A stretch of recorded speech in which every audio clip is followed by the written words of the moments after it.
Well, the first round was the first round, unfortunately. But hey, the semifinals, well, I say the quarterfinals are set. Looking forward to previewing that. Fiesta Bowl, Peach Bowl, Rose Bowl, and Sugar Bowl all set to go into the year 2025. This is Buried on the Gridiron live on this Friday, December 27th, the final show of 2024, and it starts right.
I feel blessed, that's evident. I'm the best I've ever been. Okay. So if they ask you how I feel, what's up? I'ma tell you I feel amazing. I feel blessed, that's evident. I'm the best I've ever been. So if they ask you how I feel, what's up? I'ma tell you I feel amazing. I feel blessed, that's evident. I'm the best I've ever been. So if they ask you how I feel, what's up? I'ma tell you I feel amazing. I feel blessed, that's evident. I'm the best I've ever been. So if they ask you how I feel, I'ma What's up, ladies and gentlemen? Happy Friday, the final Friday of 2024, December 27th. And that's the last show I'm doing this year. Really, the next time I do a show, it'll be 2025, which is crazy to think about because the college football quarterfinals are New Year's Eve and New Year's Day, which I'm going to preview here today. And it's going to be a great one.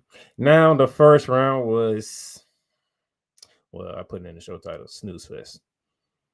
Every game was finalized by double digits.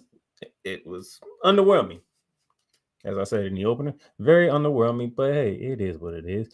But the playmakers here in the building, hope you had a great Christmas. Hope you got to enjoy the present that was given to you. Those of you who had Santa come by your house, congratulations to you. And those of you who just enjoyed the day, all right, got to watch some football, which we're going to talk about NFL in a bit because some ratings come out between the first round and the NFL games that was played on Saturday. Got to talk about that. I got some bowl games that I'm looking at that's coming up outside the CFP that I'm taking a look at as well. So thank y'all for tuning in. And let's finish off this year of 2024 with a bang. And first and foremost, let's get it going with that. Bear Down the Gridiron is live on our Playmakers Ball Network YouTube channel, live on our Playmakers Ball Facebook channel, and live on my LinkedIn page. Also, this will also be available on Spotify, Apple Podcasts, Amazon Music, iHeartRadio. And those who have the Real Rise Radio, you can listen to this on the Real Rise Radio tomorrow morning, 11 a.m. to 12.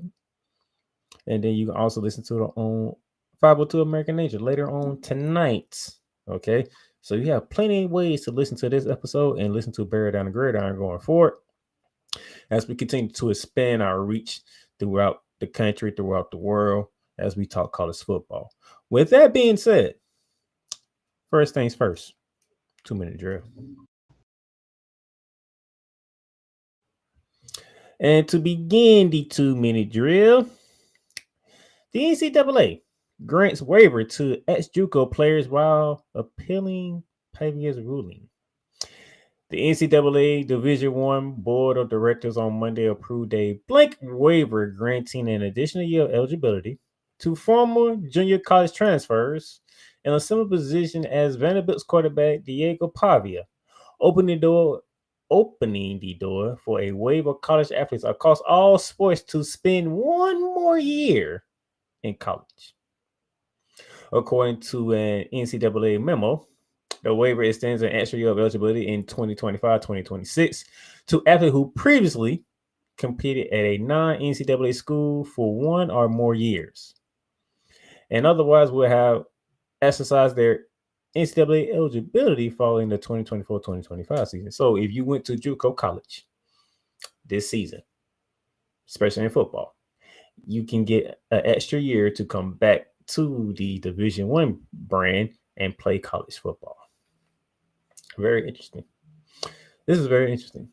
The decision from the NCAA comes 5 days after a federal judge in Tennessee granted an injunction to allow Pavia, a former junior college transfer who played his first season at Vanderbilt in 2024, to pursue an additional year of eligibility next fall. All right, you could be seeing a lot more JUCO players coming and getting involved in the NCAA, which, depending on how you look at it, could be a good thing, could be a bad thing, depending on how you look at it. Everybody has different viewpoints, so you know how that is. Everybody sees things differently. But seems like it's a never-ending thing with the NCAA. Now you got this, you already got the NIL problem. Now we thought NIL was a problem. The transfer portal might be a bigger problem, because if you don't like what's going on, you can just leave and transfer to another school so you can do whatever you want to do. I mean, it is crazy what the NCAA got going on. Everywhere you turn, there's something that's going on with the NCAA. Very interesting. But hey, this is what the NCAA want to do. Sooner or later, it's gonna backfire on them. It's gonna catch them when they least suspect it. But this is what they want to do. So let's move on to our next news or note. Yep, this one is going to be interesting. Speaking of the CFP playoffs, Carson Beck will not be seeing the field no more this season. Georgia quarterback Carson Beck underwent successful surgery on Monday on his right elbow to repair his UCL, and he will not be available for the Bulldogs for the college football playoffs. However, Beck is expected to make a full recovery, according to the school release, and he will resume throwing in the spring. The surgery was performed by renowned orthopedic surgeon Dr. Neil L. Ashita in Los Angeles. Beck and his parents have been consulted with different doctors and specialists to determine the best course of treatment after he was injured on the final play of the first half in the Georgia Bulldogs 22-19 win over the Texas Longhorns in the SEC championship game.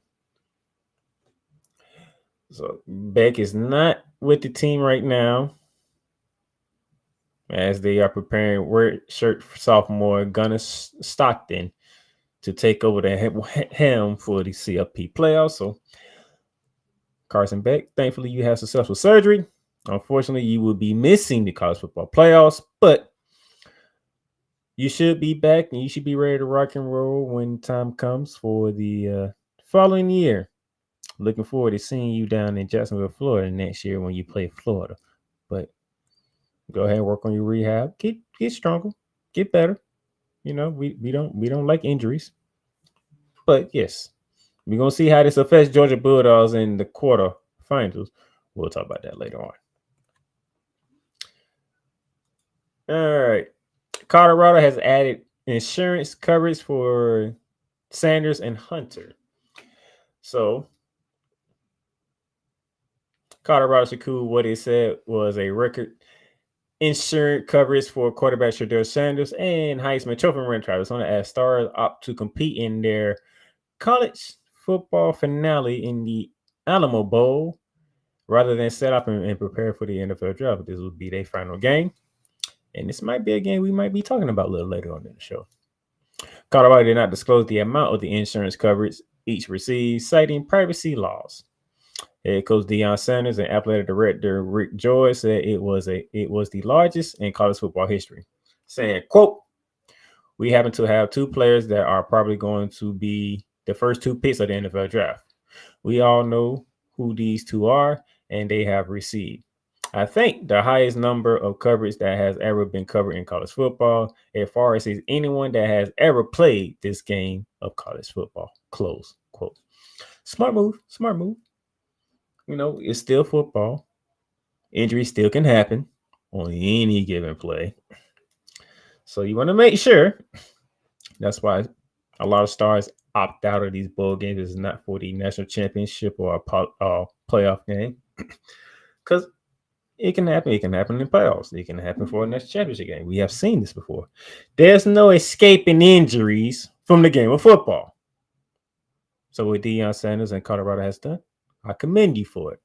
Making sure that Shedeur Sanders, Travis Hunter, they are covered whatever they do in this Alamo Bowl game. Very well done by Colorado. I respect it. And I enjoy it. Good job. All right. Here we go. So, Saturday NFL games, top college football playoff viewership. If you want to know who's king, it is the National Football League. Despite being at that point, which was last weekend, we talking week 16, because this week is week 17. Week 16. Week 16 games outdid the first round of college football playoffs. Now, I got the numbers for you. I don't need to go through the article. But here are the numbers. Notre Dame kicked it off Friday night, 13.4. There was no game. The two games, it was 3 games on Saturday. You had Penn State and SMU, 6.4 million. That was on TNT. Also on TNT, Clemson and Texas, 8.6 million viewers. And then the nightcap was Saturday night for the college football playoff was Tennessee at Ohio State, 14.3. Now, if you notice the first game, Notre Dame, Indiana, and you notice the last game, Ohio State and Tennessee both averaged over double digits in viewership. And the two middle games did not touch 10 million in viewership. Why I say? Because the two middle games was directly across from the two NFL games. What was the two NFL games? Well, the first one was the Houston Texans versus the Kansas City Chiefs on NBC. 15.5 million viewers. And then the game after that, the Pittsburgh Steelers and the Baltimore Ravens, 15.4. And that was on Fox. So you have 4 network channels: ESPN/ABC, TNT, NBC, and Fox.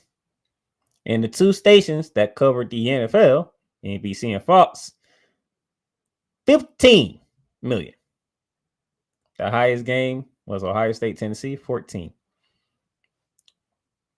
By the way, the Notre Dame, Indiana game was the only game on Friday. There was no NFL game Friday.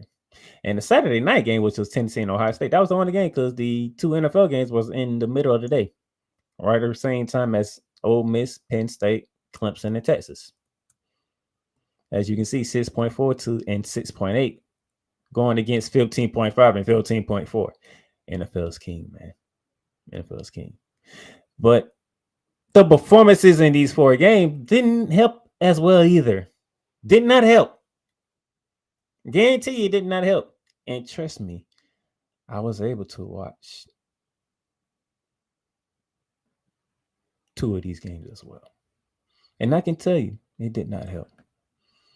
It was not a good showing for the college football playoff, which is going to be a talking point once we get to our gridiron runner 2. We captured what happened in the first round of the CFP. But yes, that's what happened. That was the voidship. And then finally, Deshaun Jackson has now become the latest head football coach in college football as he is finalizing the deal to become the head coach of Delaware State. That was yesterday.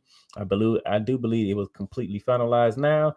And congratulations to Deshaun Jackson. We have you at Delaware State. We have Michael Vitt at Norfolk State. Nice to see we getting former players coaching right now. It's great. It's great to have. Great to see. It's been very, very lovely to watch these former players get head coaching jobs in college. Let's see if they can translate though. Let's see if they can they go from superstar players or star players in the NFL to being head coaches now. Let's see how this works. And plus, you're at HBCU school, so definitely is a great starting point for you guys. Looking forward to see what y'all do. And that would do it for your 2-minute drill.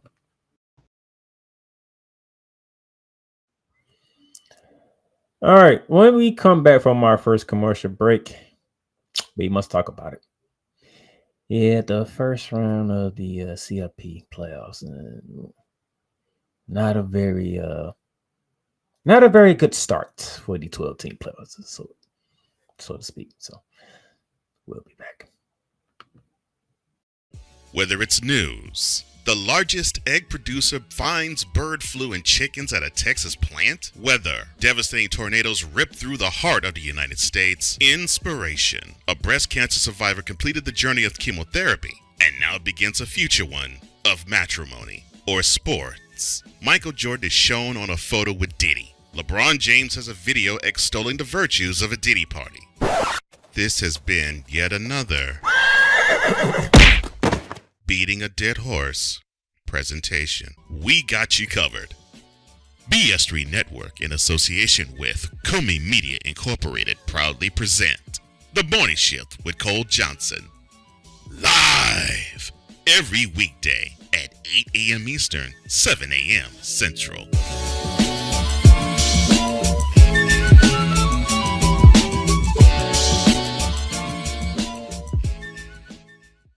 Poppy J. You got the option to cry for the government. You got the option to protest. You got the option to keep buying.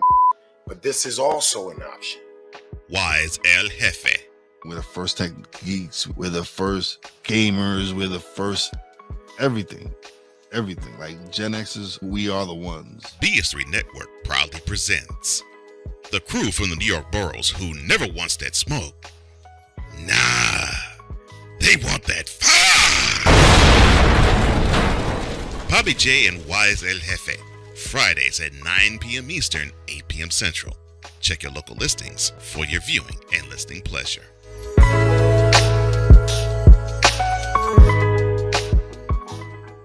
WWE Shop is your online source for all things WWE.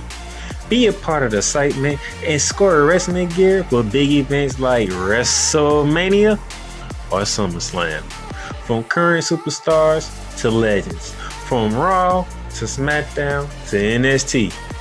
Don't miss this chance to shop for the most awesome WWE merch. Shop for the best deals as well as WWE gift cards and save big on your favorite items. WWE Shop at Fanatics Experience. Cool McCain. You thought you wanted Gunther against Chad Gable, but you didn't. And I'm going to tell you why. Chad Gable would take everything that Gunther's done and bury it. The Playmaker.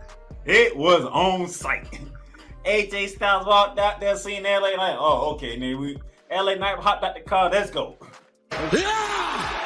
Break down everything in TNA, AEW, and all of the WWE programming. Join these two kings, monarchs of wrestling, live every Monday at 6:30 p.m. Eastern, 5:30 p.m. Central on the Play Caller Sports Talk YouTube channel.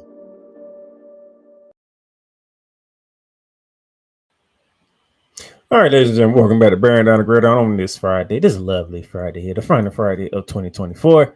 Hope you are ready for the new year. Hope you're ready to see some action that's going on right now. We got some bowl games coming up, and I believe 2 of them, maybe 3 of them. I'm gonna talk about a little later on that next segment. But first and foremost, we got a recap. So let's go to our Gridiron Roundup.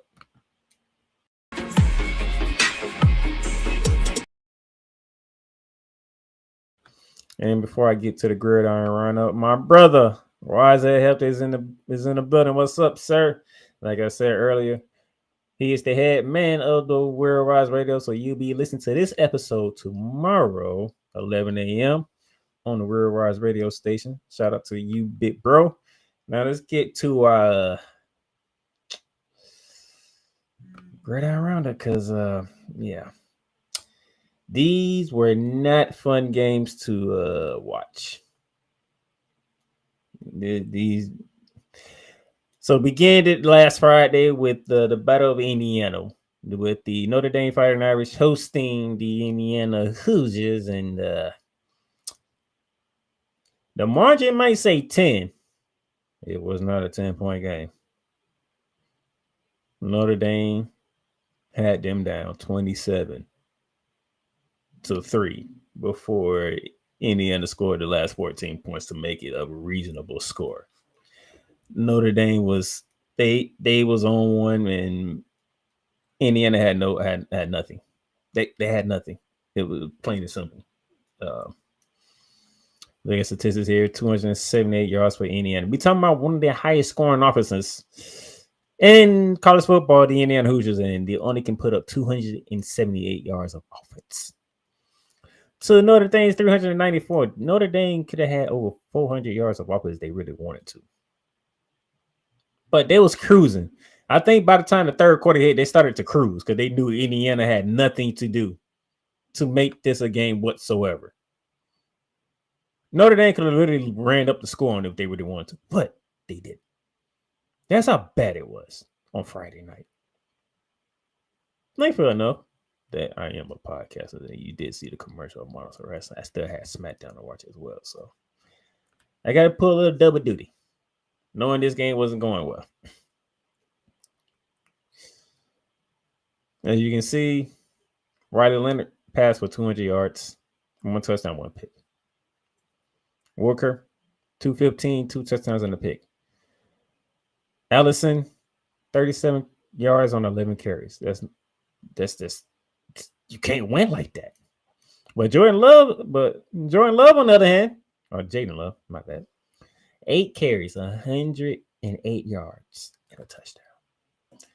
Now, I know some of my statistic people would like some math being done, so real-time math is going to be done right here, right now.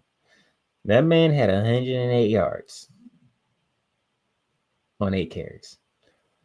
Those of you who want to know, 13.5 yards a carry by Love. 13.5 yards per carry. That's what I was saying. If they really wanted to, Marcus Freeman could have had his boys gave Indiana a wholesale beatdown if he really wanted to. But no. He understood that, hey, this game is over. They cannot do nothing against our defense. We can just run the ball, let it play out the way it plays out, and we just going to go ahead and move on to the quarterfinals, which will happen. 13.5 yards per carry. And he carried the ball 8 times. That don't make no sense. But yes, this happened to be a prelude of what's to come in the first round because we had 3 games on Saturday, beginning with SMU traveling to Happy Valley to take on the Penn State Nifty Alliance. By the way, every spread covered. Every spread was covered. That's how bad it was. And remember, all the home teams were favorite. Notre Dame was favorite. As you see here, Penn State was favored by 8.5. They won by 28. That was the first game on Saturday. And that was on TNT, by the way. Wow, that was a game that was on. You got to watch Houston and Kansas City play on NBC.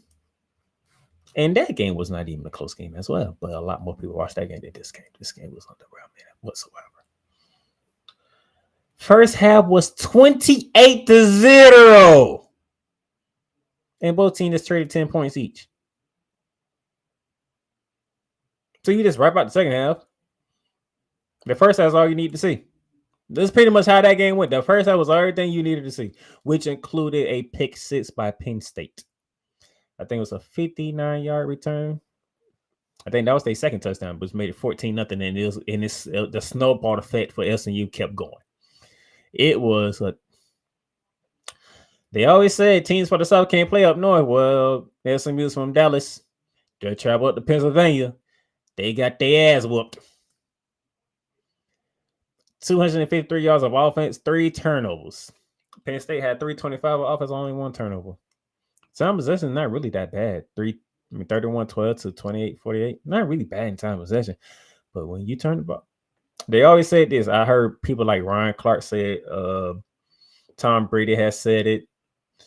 A lot of former football players, mainly NFL players, have said it. Turnovers are magnified even more in the playoffs than in the regular season. Well, they turned the ball over 3 times, one including a pick 6. So you can see how magnifying it was for SMU to get their ass whooped. Kevin Jennings, you had a terrible game, sir. 20 for 36, 195 yards, 1 touchdown, and 3 interceptions. All SMU turnover with interceptions. All of them. Joe Allen ain't even had to do much. He only passed for 127 yards. Singleton, he ran the ball 14 times for 90 yards and a touchdown. They really didn't do much on offense. It's the turnovers by SMU was the detriment to them.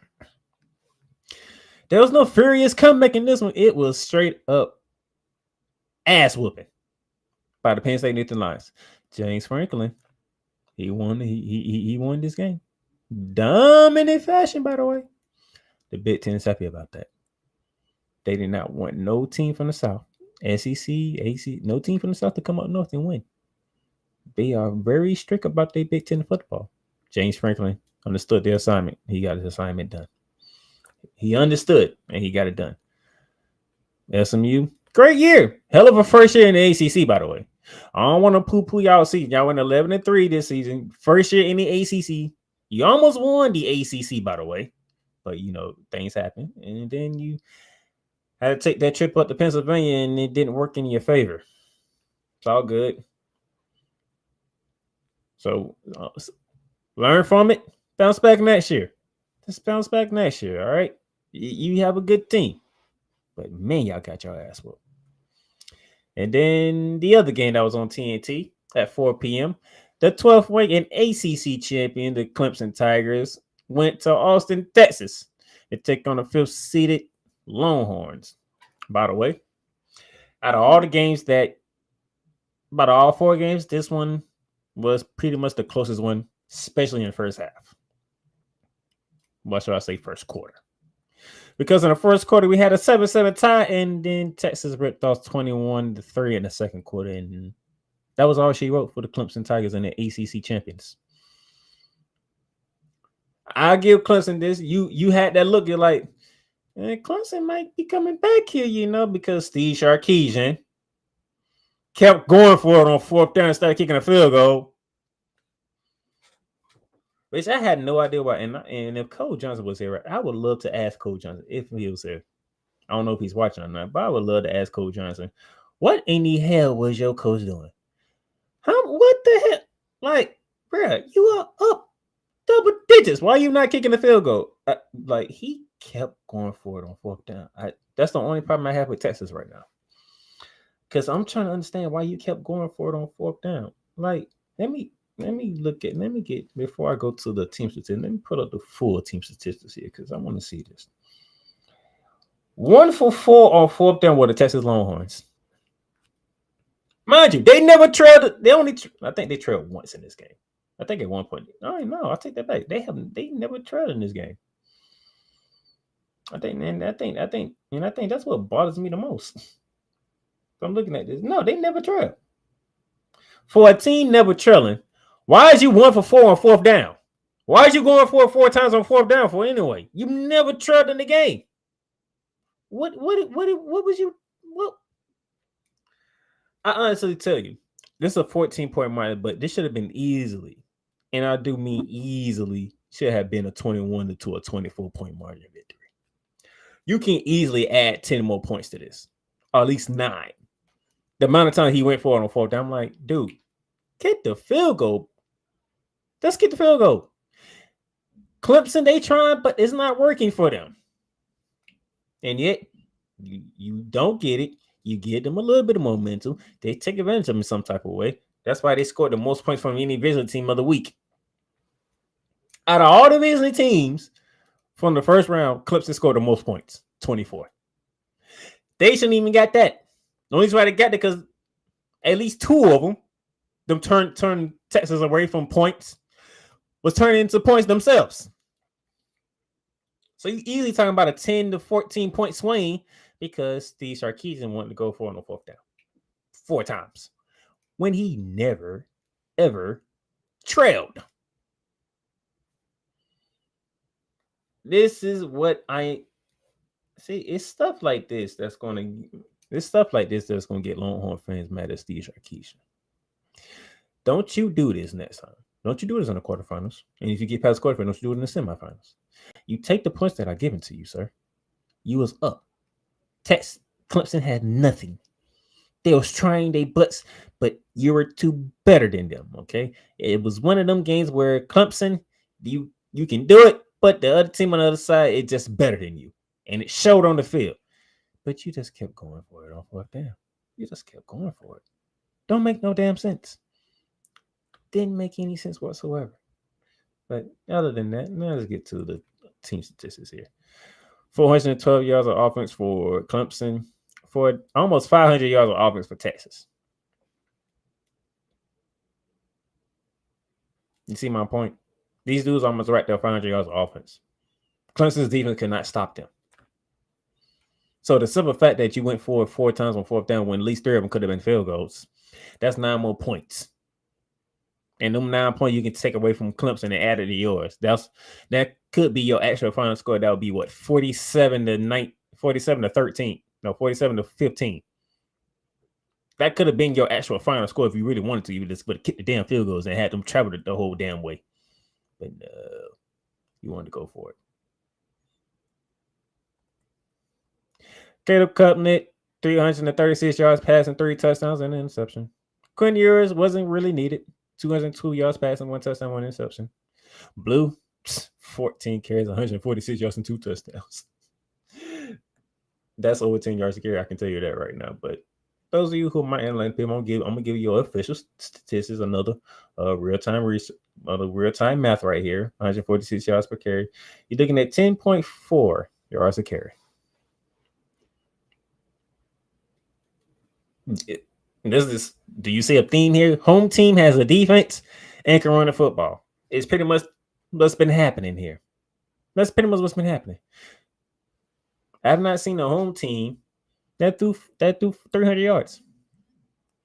And every one of the games were double-digit wins. You see here, Quinn was on the pass for 202 yards. Texas won by 14. Let's go back. Penn State won by 28. Drew Allen passed for 127 yards. For you to win by 28 to pass for 127 yards, that's amazing. Let's go back to the Notre Dame game. Right Atlanta, 201 yards passing. They won by 10.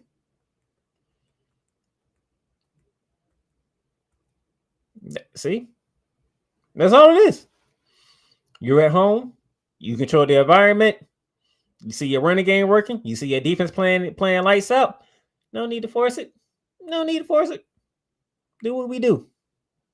And you ran them boys out the building. And then there is the final game. The game that everybody was looking forward to see.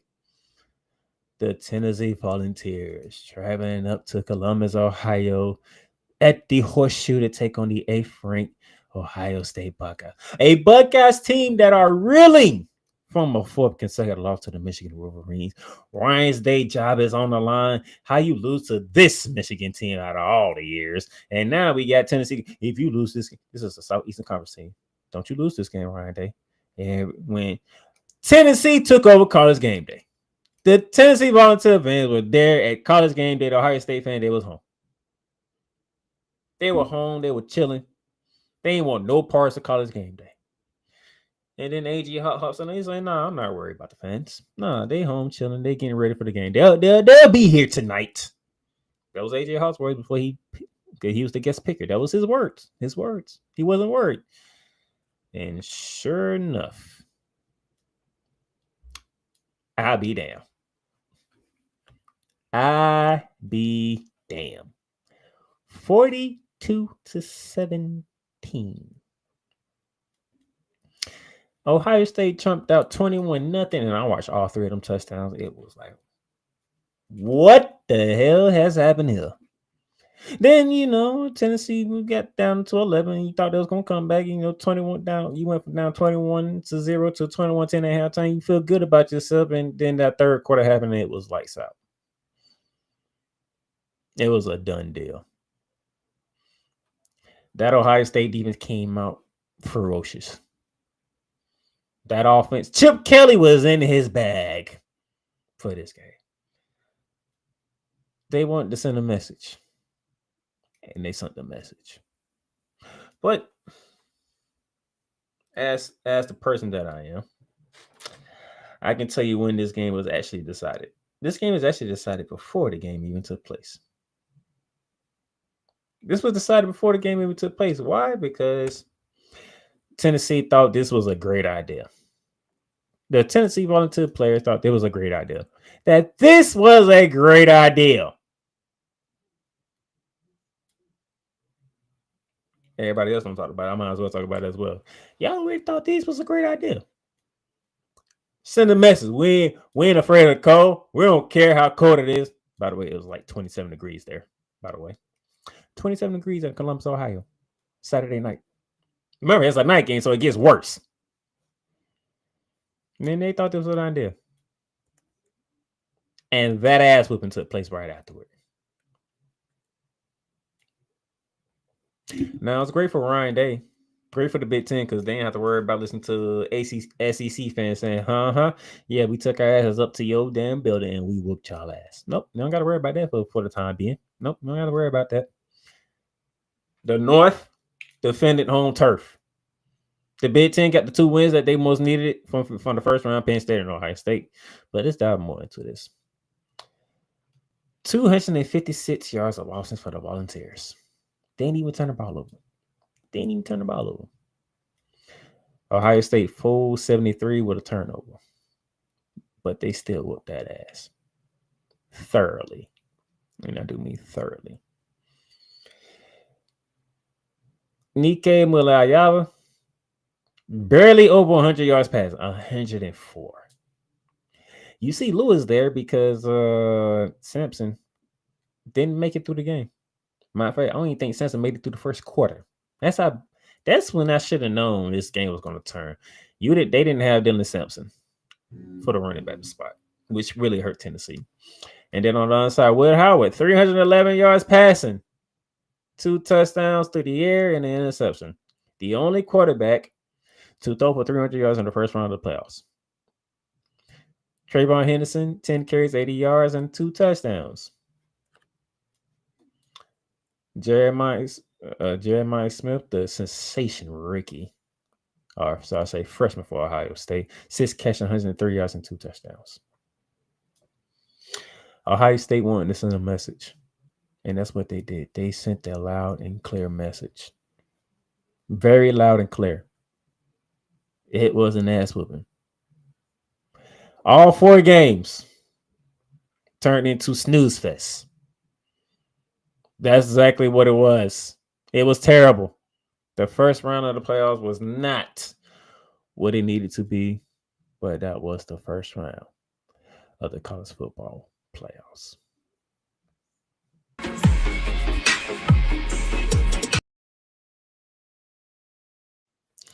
Now we're going to take a quick, and I do mean quick, intermission break here.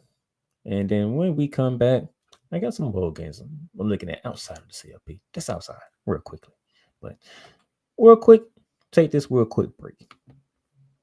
Whether it's the men's college game, The way that this season has been going, yeah, anything is possible. the women's college game, And how passionate Angel Reese was at that press conference, they got their mojo now. the WNBA, AJ Wilson, Brianna Stewart 1 and 2, followed by Brittany Griner, Aaliyah Boston, Jackie Young. or the NBA. The Lakers had a 0.8 chance of winning. And then what happened in the fourth quarter? LeBron James by himself outdid the Clippers. You will get any and all of the information right at your fingertips or your earlobes. Join the Playmaker as he breaks down all things basketball in Shooting Lights Out on the Playmakers Blog Network YouTube channel and where you can find podcasts.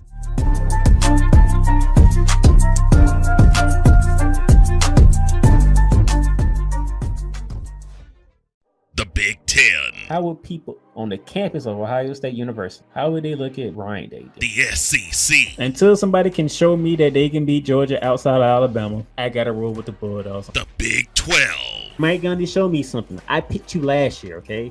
the ACC, I need Dabo Sweeney and the Clemson Tigers to show me that they are understanding what the mission is at hand. and the Pac-12.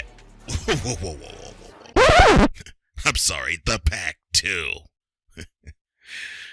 Join the Playmaker as he breaks down every single week all the hot college football games, bearing down the gridiron on the Playmakers Blog Network YouTube channel and where you can find podcasts.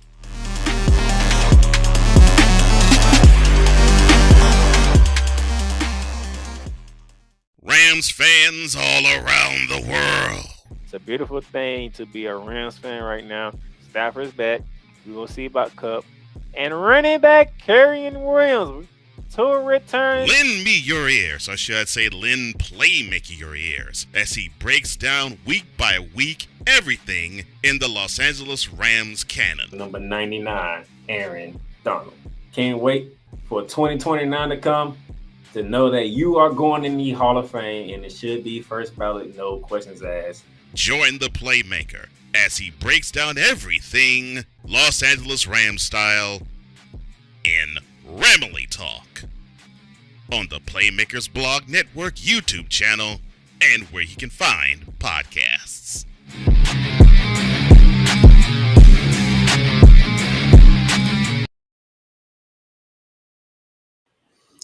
All right, welcome back to Bearing Down the Gridiron. I wanted to play that real quick for my man Cole Johnson, who did all my commercials for my three shows. This show right here, Bearing Down the Gridiron, Shooting the Lights Out, which is on his way back, probably after the new year, getting him back involved to my basketball, and then just released a new episode of Ramily Talk on yesterday, so catch that. Especially if you're a Los Angeles Rams fan or you're a fan of any team in the NFC West, as I break down how the Rams can clinch the NFC West this weekend, even despite the fact that the Seattle beat Chicago, but they still have a chance to clinch the NFC West title. But nevertheless, great for them wanting to show support to the people that support me. So great on the privilege to work with somebody like Cole Johnson. It's always been a pleasure for me and others out there. You know, I can't own down to everybody right now, but I just want to get that in there. Now, there are some bowl games outside of the playoffs that I am looking forward to. A couple of them are happening today, tomorrow, and right before the quarterfinals begin. So upcoming bowl games that I am looking forward to, beginning with the Armed Forces Bowl that is coming up in about 10 minutes from now, right here on ESPN. The Oklahoma Sooners and the Navy Midshipmen. Navy got a big win over Army. They beat Army. It was a good win by the Navy Midshipmen, beating the American champions. And you got the Oklahoma Sooners team. They are feeling good about themselves because they're literally the reason why Alabama didn't make the playoffs. They're literally the sole reason why Alabama. People want to point to them losing to Vanderbilt in a shootout game, in a game that Alabama never led in. Nevertheless, we all know it's the Oklahoma loss. You walked in there as a double-digit favorite and you got your ass whooped by double digits, 21 points to be exact. In Norman, Oklahoma, to a 6-6. Yeah, that's right. Oklahoma's a 500 team because, and they both, matter of fact, Oklahoma is a bowl team because they beat Alabama. Think about that. If Alabama would have did their job, and they would have beat Oklahoma the way that people thought they was going to beat Oklahoma, Oklahoma won't be in this game. They'll be home getting ready for the off season right now. But since they beat Alabama, Oklahoma is playing in a bowl game. They're playing against the Navy Midshipmen, which is the most craziest thing ever. Crazy to think about. So yes, I'm looking forward to this game. And joining me, speaking of which, is the aforementioned himself, the man of the morning show, Mr. Cole Johnson. Cole. 2 points. 2. In fact, I can't see you on camera. It's crazy that you are going crazy. Lord have mercy. 2 points. 2. Hey, I think Cole Johnson having some camera issues right now. I shall return. Yeah. 2. It's not the NFL, but those of you trying to figure out what he's talking about, he's a Houston Texans fan.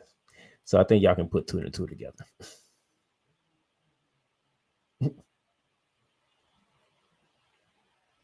So why he gets that unsituated. But yeah, that's what I was saying. It went for the Alabama game with Oklahoma. Oklahoma won't be in this bowl game. That's how crazy it is. So that game's coming up in less than 10 minutes on ESPN. Looking forward to see how this goes. Oklahoma's a 2-point favorite. But I'm going to see if Oklahoma is ready for this option offense that Navy's brings to the table. And they show they can play defense because they held it down against Army. I would give them that. They held it down against Army. Shout out to them. Also coming up later on today, a game that I actually wrote an article on, if you remember. I need to put that in the show notes somewhere. I wrote about the games to watch for, the bowl games to watch for outside of the college football playoff. This was one of them right here, the Birmingham Bowl, because 2 teams we normally don't see have good seasons had good seasons.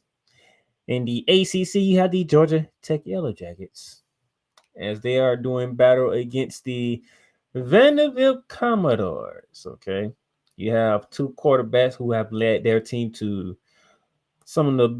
one of the best seasons that each program has had in quite some time, and I do mean quite some time, because when the last time you saw a Georgia Tech team win 7 games in the season? 7 games, Georgia Tech. When the last time you had Vanderbilt be 6-6 and actually look reasonable as a 6-6 team? A team that you look at like, man, they might be something to deal with next season. And that's how you looked at this Vanderbilt team. You got Georgia Tech as a 3-point favorite. That is 3:30 ESPN. That's following the Armed Forces Bowl between Oklahoma and Navy. But I want to see the quarterback matchup. I want to see Pavia versus King, because these 2 guys have led their team in different ways than what you normally see from quarterbacks from both of these programs. You know, Henry King is closing in on 2,000 yards passing this season with 11 touchdowns, only 1 pick. That man has only thrown 1 pick, so it's amazing to me that they're 7-5 and not better in that aspect. Then you have Hayes, the running back. He's over 800 yards rushing. For the Vanderbilt side, Pavia has thrown for over 2,100 yards, 17 touchdowns and 4 interceptions. And he also is their leading rusher with 716 rushing yards with 6 touchdowns. So it is quite interesting that we see how these 2 quarterbacks play later on today, 3:30, down in Birmingham, Alabama. I'm looking forward to this game. I'm looking forward to watching this game here. And Cole Johnson is back, and we got all the technical difficulties out the way. This is not the NFL, sir. This is not the NFL. Alabama scored more points than Oklahoma did. 2. Sorry, you don't have total football talk coming up. I'm sorry. Woosah. That's right. College football. That's right. You saw Oklahoma, who they had their weasel game in beating Alabama. Remember, there we go. Now I'm focused. What's up, playmaker? No, hey, when's total football talk returning? Because you need to get all that out. Well, it will be Monday, and I will be putting a foot in the Texans behind because Beyonce scored more points than the Texans. Lord have. Well, but this is related to college football. As of this moment, the Houston Texans, they have decommissioned themselves as an NFL team. So now the Houston Cougars are going to be the NFL representative in Houston. The Texans will now be in the SEC. You might want to take all that back. You said the Houston Cougars out of all teams. The Houston Cougars. Yes, that's right. Did you not see the type of season the Houston Cougars had? Oh no, Houston Cougars suck, but still, they would represent Houston a whole lot better than Texas did on Christmas. No, I'm not gonna. This is not Twitter football, so I'm not gonna dive into it. Anyway, I'm looking when at you the can ball. have a quarterback jog to the end zone, and not as though it was a doggone scrimmage. Oh, my bad. Woosa, remember. Woosa. Oklahoma sucks. A&M really needs to go take a flying leap. There we go. Okay, all right. I'm all right. Okay, I'm more focused now. Thank you, playmaker.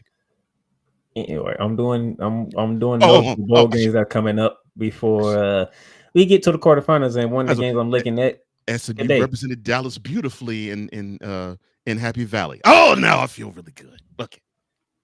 Yeah, I know, because you said Ryan Day and James Frankenjob would be safe, and guess what? They both put on ass whoopings. Well, what I tell you, what I say. I told you. They're like, don't worry about the fact that you have problems with certain programs, or in James Franklin's cases, big top 10 programs. Don't worry about that. Where you stack in the playoffs, your job is fine. I think I'm gonna have to revisit that with him before the show is over with. Two butt whoopers later, and that's exactly what's happened. Anyway, two teams that are fighting each other today at 3:30 that had productive season than normal between Georgia Tech and Vanderbilt, sir. I'm looking at the quarterbacks. Yeah, man, I feel for Georgia Tech because they put forth a fight and a half between the hedges. They really did, and this isn't a they played your team Texas, talking about Georgia, and they beat them in the SEC championship. They would have played the same game whether Georgia won or lost against them. So it has nothing to do with that. But those young men, they battled tooth and nail between the hedges, and I thought, wow. And I was hoping they would get a good bowl game. It looks like they did. So I'm happy for them. And obviously with Vanderbilt, the fact that their key victory was basically for the exception of Oklahoma, I actually think the victory that basically made Alabama's season tailspin. I think we're seeing really good competition here with two teams that. All right, let's be honest. Let's get this straight. They aren't blue bloods. They aren't programs where you think every year they're going to be fighting for New Year's Day bowl games, or they may compete for a conference championship once every 25, 30 years. But they're both these programs are on the rise, and I think I'm glad that they paired these two same programs on the ACC, one for the SEC, and they are on the rise. And considering how stacked the SEC is, you got to tip your cap to Vanderbilt. I mean, they fought hard. Even the L's they took were hard fought L's. So yeah, I'm glad that we're seeing this game, and I'm glad these two teams are matching up with each other. And speaking of which, before you came in, I was talking about, if you actually look at it, that Alabama game for Oklahoma is the only reason why they're in the bowl game. Yeah. The Alabama W is the only reason why Oklahoma's here. And they should send every single person in Oklahoma. I'm talking about the players, the staff, the AD, the school, the students, even the dean of the school should all send thank you letters to Tuscaloosa. They should thank Alabama because they would not even be represented in a bowl, much less having them play Navy, unless they had the game that they had in Norman against them. And I know how you feel about the Academy Army. Yeah, man, yourself. I rep Army, yeah, but I don't hate on Navy. I rep Army, and look, and in the and I call Army Navy the most important game in the college football season. I don't care where they're ranked. I don't care who else is ranked. It is the most important game in college football. Navy did their thing. They stumped the mud hole in the Army, and I just had to tip my cap to them. So yeah, I'm happy about the midshipmen. The good year they've had. They And the that game and is kicking it's off. unfortunate. It's unfortunate that the big time stakes they had, other than Army Navy, was the blood stomper they took in the Bronx to Notre Dame. But they had a really good season. They really had a really good season. And that game is kicking off right now on ESPN, Armed Forces Bowl. Now, another game that's going to be the nightcap for tonight, the DirecTV Holiday Bowl. The PEC 2, as Coach Johnson would like to put it, representative Washington State Cougars are taking on the 21st ranked Syracuse Orangemen. We talking 17 wins between these two programs this season. You wouldn't And yet, think. the Orangemen is an 18-point favorite. Well, you know why they're a big favorite now. I mean, they ruined, and I really do mean this. That's to you, Cole. They ruined Miami season. Let's keep it funky, and let's keep it a buck. In the carried on Syracuse, the game should have been between Miami and Clemson and Charlotte for the ACC championship. Give me SMU and Oh, I'm sorry, SMU did qualify first. I'm sorry, SMU and Miami, but Syracuse decided to have different plans, and because of that spoiler of a game, I think that's why you have the Orange favored by so many. I don't think they should be favored by 18, but again, I don't do odds. yeah, but it's very interesting to see that. But we shall see, and then we talking. They in San Diego. Yeah, familiar territory for Washington. Of course it is. They probably played a few Holiday Bowls in their time, so yeah. That is tonight, 8 p.m. on Fox. Mm-hmm. Let's go to tomorrow. Here's a game that everybody's looking forward to. The team that could not tackle a running back from Arizona State in the Big 12 championship game. Iowa State ranked 18, going against the runner-up of the Heisman. So I say third place in the Heisman. Cam Ward and 13 ranked Hurricanes. That is tomorrow, 3:30 on ABC. The city of Orlando needs to have their butts whooped. You mean to tell me out of this whole landscape of sponsors, you couldn't find anybody else but Pop-Tarts to give you that money? Why you complaining? Out of all the bowl games, that's not part of the college football playoff. I guess what's the most popular one right now? Well, I'm sure it's this one, but still, that's what I'm saying. This probably is the most popular non-New Year's Day bowl game, non-playoff game, bowl game. But this week thing, Pop-Tarts Bowl, really? Everybody love Pop-Tarts, so I mean, I like Pop-Tarts, but no, I mean, come on, Coors, Bud Light, heck, Grape Nuts. I mean, something. No alcoholic. Look, Fruity Pebbles. I don't care what you can call anything else, but Pop-Tarts. Man, if they would have called it a Fruity Pebble Bowl, you'd have went on a rock rant. Well, that's true, but still, the Pop-Tarts Bowl, really. So whoever wins this game, they all have to eat Pop-Tarts at center field when they at midfield when they get the trophy. They can eat the mascot. Lord have mercy. And I think that's another reason why it's so popular. The mascot gets eaten. Pause. Lord have mercy. The mascot gets eaten. Is the mascot a woman? Lord have mercy. I can't. I don't know. The mascot. You don't know who's under the mascots. Well, if the mascot's a woman, then that would make sense. But I digress. But this is Cam Ward, his final game in college. All right, gee, that's your favorite quarterback, right? Yeah, he's my favorite quarterback in college football. Yeah, this year, yes. But you focus on the freaking part chart, which is the most popular thing going on right now, instead of your favorite quarterback. You throw this wonderful game with a crappy sponsor. I'm sorry, I can't help it. What makes it crappy? It's like the most popular thing going on. How is it crappy if it's the most popular thing going on? Oh Lord, heck, iHeartRadio, Disneyland. I mean Disney World. I mean, come on. Disney's never around. I'm pretty sure they like, nah, we good.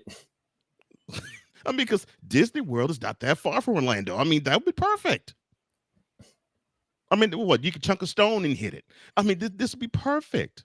Not chunk a stone. Dude, Cam Ward's taking the field for the final time in collegiate football. Yes. Congratulations to him. I think I'm interested to see how teams look at him when we have the pro days and the combines and then the draft that will be 4 months from now. I want to see if people are going to respect him for the quarterback talent that he is, or are they going to think that he's an athlete and they want to push him outside of being a quarterback?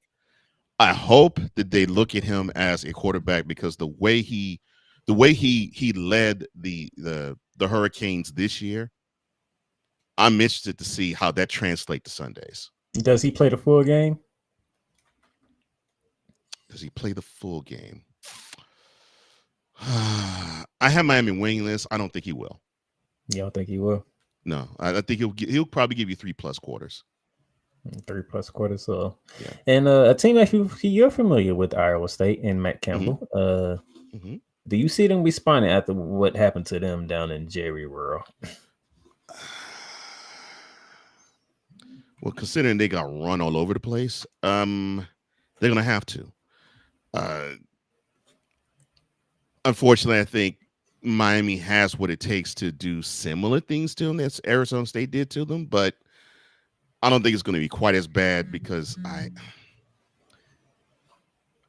don't think that Miami can do the exact same things to Iowa State's defense as Arizona State did. But they'll rebound enough. I don't think they'll rebound with a W, though. Mm-hmm. Speaking of final games, the Pop-Tarts Bowl, the Alamo Bowl, 17 ranked BYU. It's a nondescript bowl. I'm sorry. Going against 21st ranked Colorado. 7:30 p.m. tomorrow night, ABC. The final game between Shadur Sanders, Travis Hunter. Heisman Trophy went to Travis Hunter. And those for you, because if you forgot, the Alamo Bowl has kept their current contract with the Pac-12, which means guess who's representing the Pac-12 in this game? Colorado. But this is the final Big 12 game of the year. A game that we didn't get to see, which makes it even more. Remember, people, when you had that 4-way tie at the top of the Big 12, these two teams did not play each other. Right, and they were 2 of the 4 that were tied up top the conference. But yeah, this will be the final Big 12 game of the year, and this will be the, if I'm not mistaken, unless 2 teams match up, unless like Ohio State. The only one to be later would be Ohio State and Oregon, which would be in 3 days. But outside of that, this will be the deepest conference game that we'll see all of 2024, for the exception of the Rose Bowl, obviously. Actually, you're right. You said 2024. That's because that takes place in 2025. That's correct. But so technically, this will be the last 2024 conference matchup.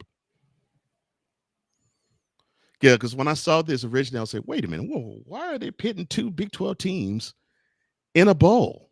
That don't make sense. But then I heard the explanation from shout out to my man Michael Lyle, who's one of the brightest sports minds I've ever met. He says, and he said exactly what you just said.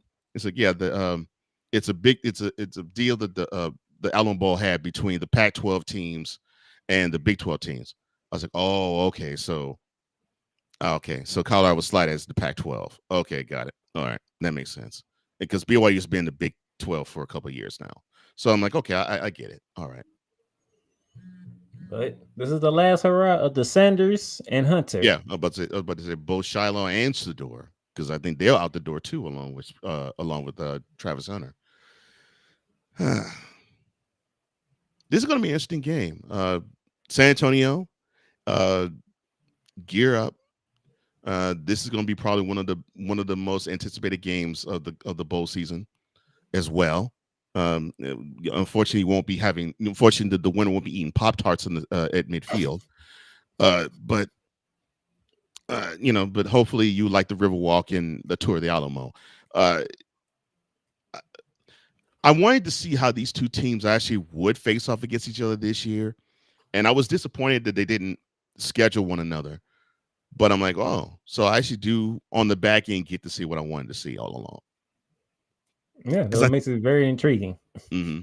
Because I personally believe that I think these are probably the two best teams, and I think they represent the Big 12 now. Yeah, I know Arizona State won the Big 12 championship, and Iowa State is in the Pop-Tarts Bowl, and Arizona State's going to be playing Texas in the Peach Bowl. I get that. But when I thought about the Big 12, I remember seeing BYU was just on top of the conference all year long, and Colorado was fighting their way up, and they were having that little engine and could type of year, and then they got to a good point, and then Kansas smacked them down. And to me, I think that was the game that got them eliminated from the playoffs. Hey, you really think about it, Kansas is the reason why it was a 4-way tie. They beat 3 of them. Well, that's true. You're right about that. They did beat Kansas 3 of the 4 teams. Monkey Wrench and everything. Yeah, they threw monkey wrenches in the whole plan, which that's cool. I'm glad he had Kansas, who unfortunately couldn't make mountains out of a molehill the rest of the year, gear up, and they beat the teams they're supposed to beat, and they treated the game against Colorado as a rivalry game. They treated it as a rivalry game. I think Colorado treated it as a regular game. I'm gonna do what you did earlier. If you're an Arizona State fan, y'all should be writing letters to Lawrence, Kansas, because they threw a monkey wrench in the other 3 programs. Yeah, right. Iowa State. Yeah, they ended Iowa State season late, basically. Colorado and BYU. So the Big 12 was interesting, and I thought these were the two teams that I really believe were the standard bearers of the conference. Although, yes, I know Arizona State says otherwise, and so did Iowa State, considering that they were in the championship game. Although their play in that game didn't do jack for them, but I digress. And then finally, New Year's Eve before shout out to San Antonio. New Year's Eve before the quarterfinals kick off. Number 11 Alabama going against Michigan. Now, those of you who looking, and those who didn't read my article, I think 2 weeks ago when I wrote it, why did I'm looking forward to this game? Because Alabama's in a similar position as one team that 2 teams were in last year. Alabama felt like they was robbed, correct? They should have been in the CFP playoffs, right? And the first round went how the first round went, a Snoozefest to say the least. No, that's fine. That's fine. It's supposed to be. What? It would have Snoozefest if Alabama were there. I'm sorry, my bad. Continue, sir. Alabama and Colin the Boy in his first year down in Tuscaloosa, you're in the Georgia/Florida State position. Do y'all remember Lord that? Have mercy. Remember how? You remember how Florida State felt they was robbed? They went undefeated. or They the were ACC. undefeated throughout the regular season. They won the ACC championship. But how dare you punish us because the committee says that we're starting a backup QB and we don't get a sniff in the national championship. But this year we have Georgia who did the same thing and they weren't undefeated and they're starting a backup quarterback, but they're in the playoffs. Shut up. And you also have Georgia, on the other hand, who also felt slighted by the committee last year for being left out in the playoffs when they only lost to us to Alabama in But they- 2 whole years. But they got pimp slapped by them. That's the thing. They got pimp slapped by Alabama at the worst time. At the worst time. Now, if this was a 12, if it was a 12 seeded playoff, then we wouldn't have this conversation. They'd be the both of them would have been playoffs, and so would have Florida State. But this was the last year. They were inviting 4, and I'll put it to you this way: Georgia and Florida State in 2023, both of you programs were not good enough.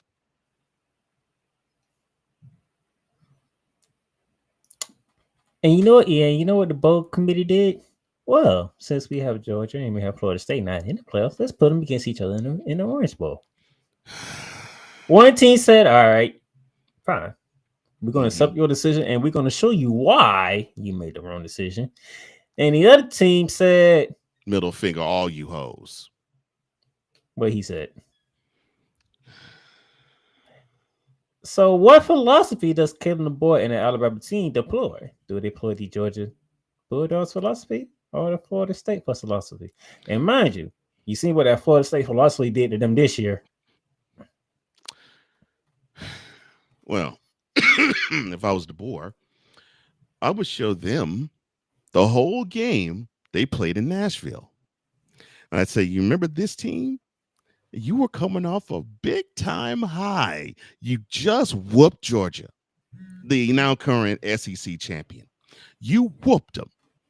I know. It took a last minute touchdown to beat them because we were too punks. We were too punk enough to not hold a double-digit lead, and we let them come all the way back to actually wrest the lead from us, but we still beat them. So you all were filling your oats. You went from Tuscaloosa 3 hours north of Nashville. You figured this is the easiest place in the SEC to play outside of our own stadium because, well, we rock Bryant-Denny. But I mean, it basically feels like a home away from home in Nashville, and you did not even command the lead the whole entire game. You played like spoiled brats. You played from behind from the opening kickoff, and you acted as though you were entitled to a W against Vanderbilt. And because of that, you got the well-deserved L, and you should have gotten the wake-up call, but unfortunately, you needed another reminder in Norman. DeBoer should be showing them that tape and having them understand that, okay, this isn't that, well, you got punked, you got shafted. No. Remind me, sir, did Alabama play in the SEC championship this year? No, I think a newcomer played in the SEC championship. Right.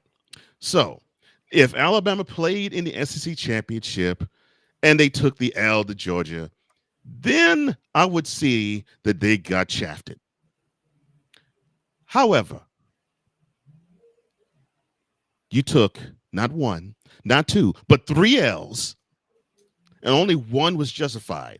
The L you took in Knoxville. That's the only L that really was justified because you had no business losing to Vanderbilt and you trailed the whole game.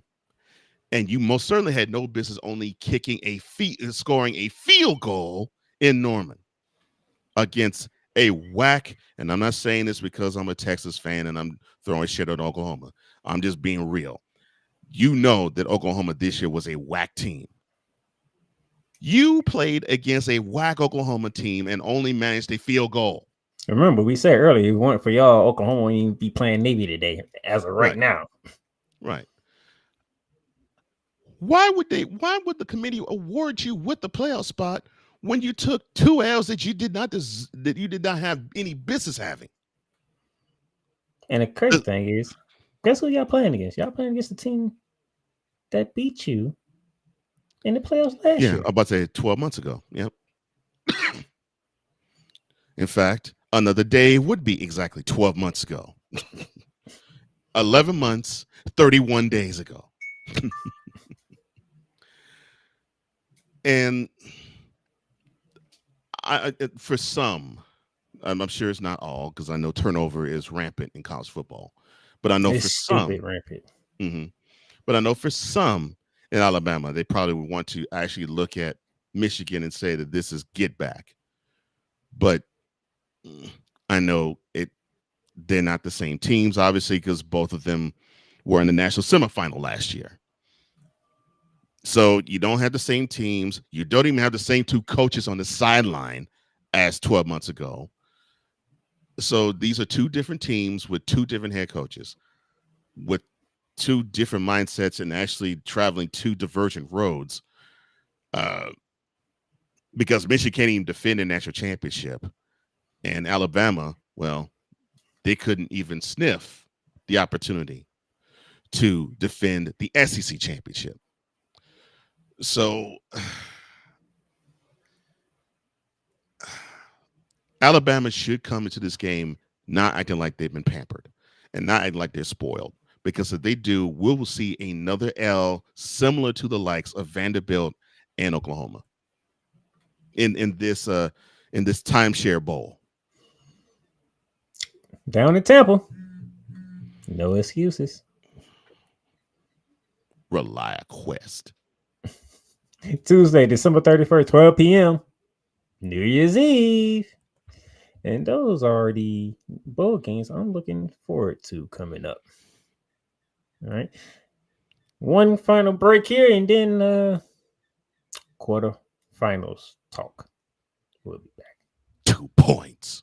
I don't believe that crap. Everything Boston. I love you morons.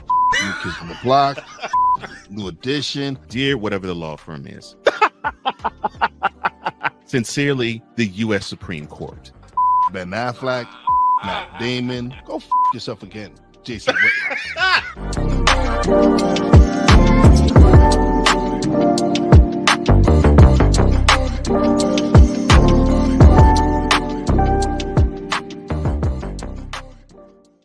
Join Ryan McCarthy I became a Jets fan because Kermit the Frog was my favorite Muppet because he was green, and the Jets wore green.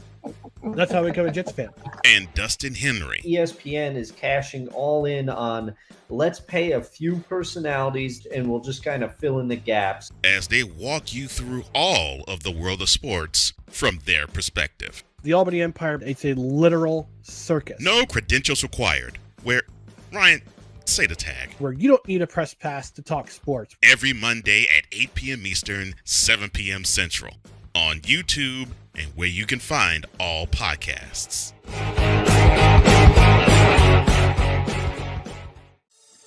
Shop hats and official sports gear at Lids.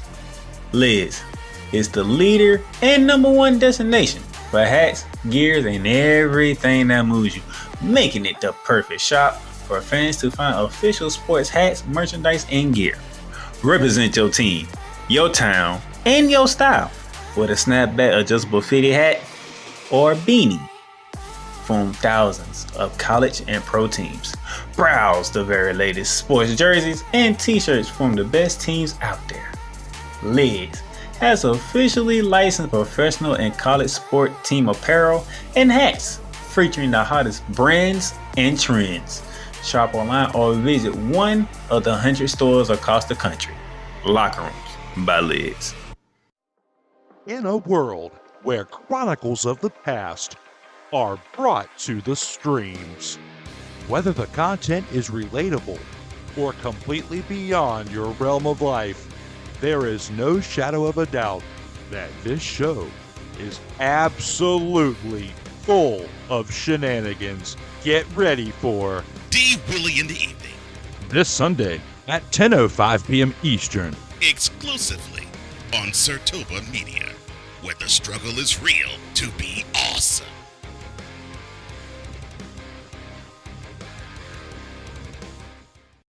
Oh, yes. The tradition, the pageantry, the spectacle, the history, the slut. Wait. I gotta rep my brother's stuff right. All my DMV soldiers, stand up! And welcome to the Commander's Gridiron Report. You want your commanders to be repped right? Well, D. Willie is your man. Commander's Gridiron Report. Every Monday at 3:05 p.m. Eastern, 2:05 p.m. Central. Exclusively on the Sertoba Media YouTube channel. Music by J. Cool. Where my soldiers? Right side, right side. Commanders. Where my soldiers? Left side, left side. All right, welcome back to Barrett on the Gridiron, and shout out to D Willie. Hey, I need your commander Sunday night. Why are you rooting for the Commanders? It's a very interesting way. If you go back and look at Ramley Talk, you'll see why. Oh Lord! It's a very interesting way for the Rams could clinch the NFC West this week, despite the fact that Seattle beat Chicago as suspected. Mm-hmm. We still can clinch the NFC West this week by certain teams winning this weekend. Wow! Even with the Seahawks winning yesterday. Okay. Yep. Yep, because there's a certain thing called strength of victory. Oh yeah, and shout out to the Bears. I'm glad that I'm glad there is a team that can score more points than the Texans in a game. I know what it is, but we ain't gonna do it. Now, before we get to our previewing of the quarterfinals, anything you want to say about the first round? The first round went exactly the way I thought it was going to go. Now, is it the way that I wanted it to go? No, because I wanted Ohio State to get stomped by Tennessee. So it didn't go the way I wanted it to go, but it went exactly the way I thought it was going to go. You wanted to create the home field advantage, you did, and you talking about this Tennessee team? Yes, they tried to. Which yes. The elements wasn't cold enough for them. I mean, heck, it was in the 20s here in Nashville when it was in the 20s in Columbus. So it wasn't it was going to be the weather condition. It was just the fact that you came with a whack game plan against a motivated squad. That really is what whooped you. And yeah, that almost would read to, oh, okay, well, we in their heads if I was in Ohio State. Oh, we in their heads. Okay, so they want to show that the cold don't affect them. They want to roll out with no shirts. Okay, no problem. All right, we'll still dog walk them, and they did. This is what's going on in Tennessee. Unfortunately, yes. I mean, when you get to Knoxville, it's not like Duval. I mean, Duval. You do have times where in January it gets to the 70s, sometimes even the 80s. That don't happen in Knoxville. Doesn't happen in Nashville either. Not in January, not in December. But my thought about having them convey the message of, well, the cold isn't affecting us, and we'll show you. I don't think people were thinking about the cold when they saw this. Well, I mean, I'm thinking they want to rob somebody. People looking at them like, this is not a football team.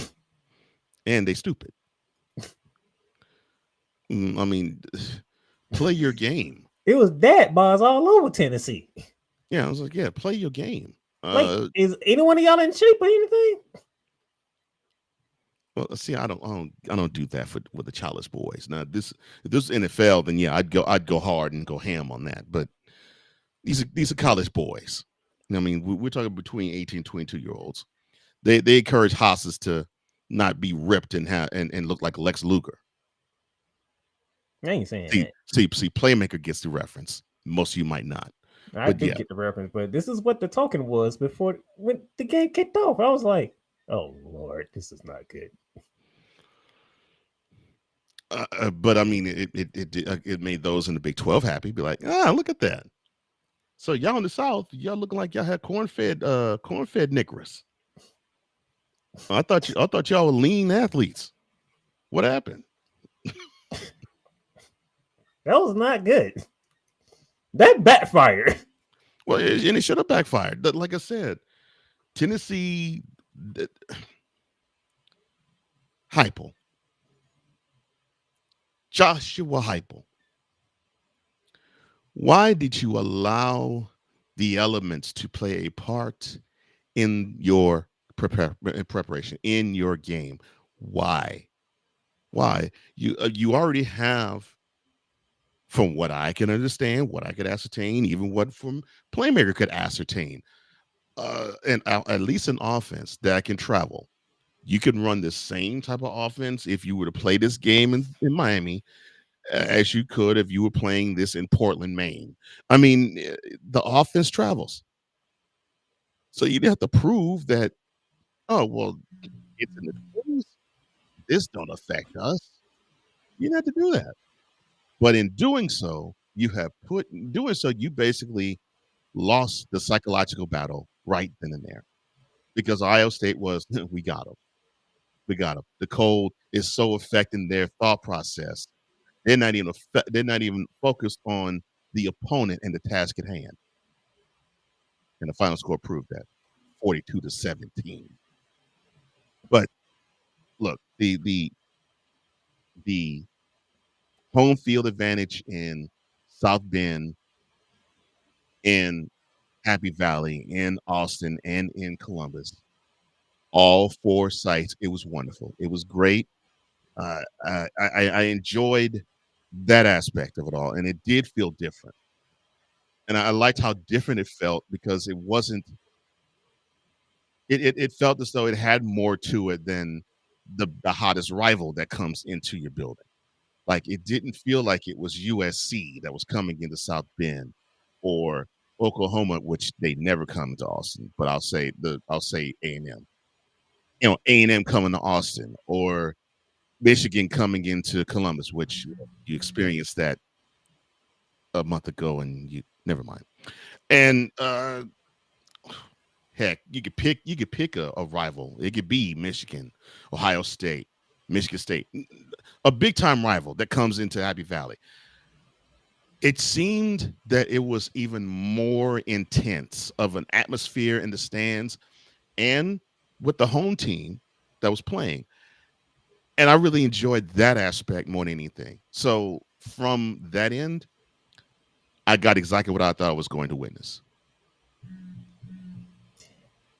All home teams covered. And All not home ju- and teams not won just by one. double digits. Not just one, they covered. Yeah. Yep. Yeah. And all four home teams played rather outstanding. I wish you was here. I wish you was here early because I had some questions for your head coach. But I was going to say, but here's the fly norman for me. My question mark goes to Mr. Steve Sarkisian in Texas. Of the four, I think he coached the worst game of the four. Because of that, and the brain dead decisions that he made, that game was closer than it should have been. Because the Longhorns had a route going on, and he that up.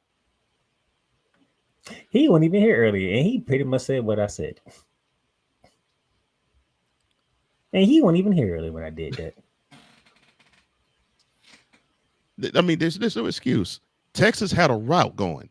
They were routing Clemson. They were showing that Clemson did not deserve to be on the same field.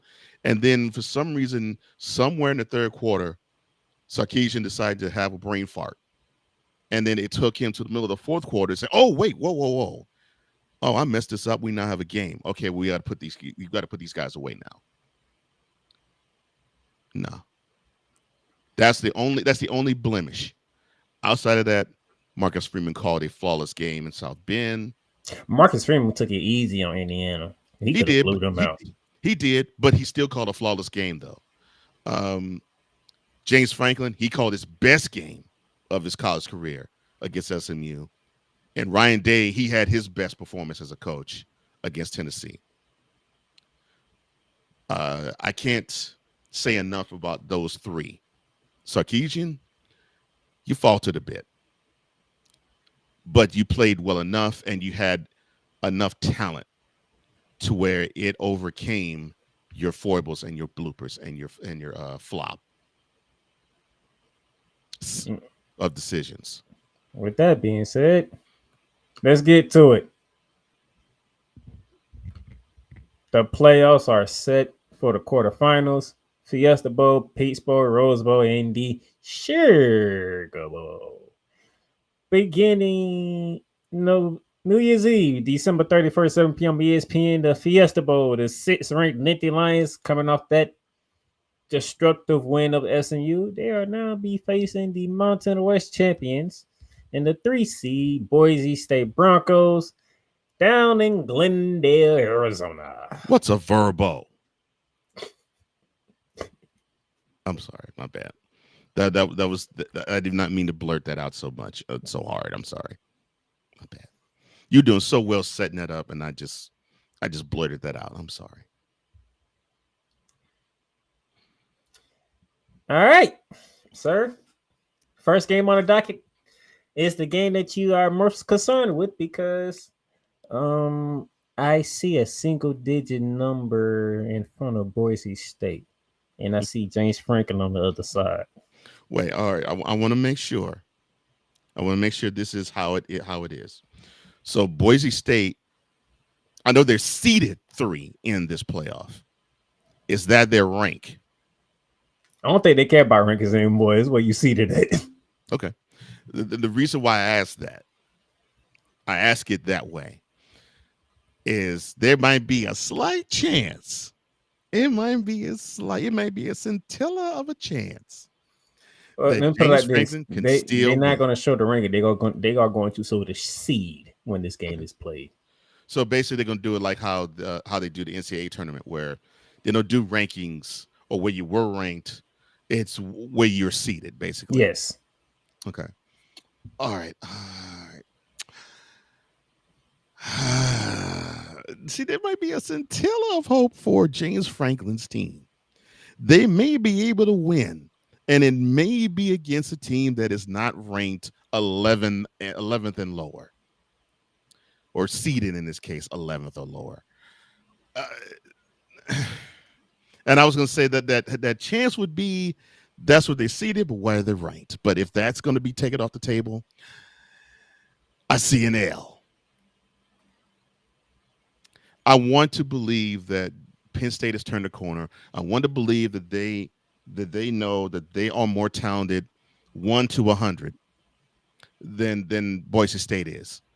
That for the exception of Ashton Genty. I would say, can you do 1 to 99? You said 1 to 100. I'm gonna say 1 to 99 because that last spot go to Boise State. Well, okay. Well, I'm saying overall.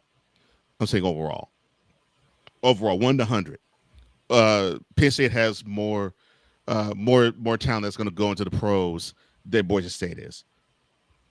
Now, the best player on the field obviously would be Ashton Genty, and he laps the field with everybody else on the field.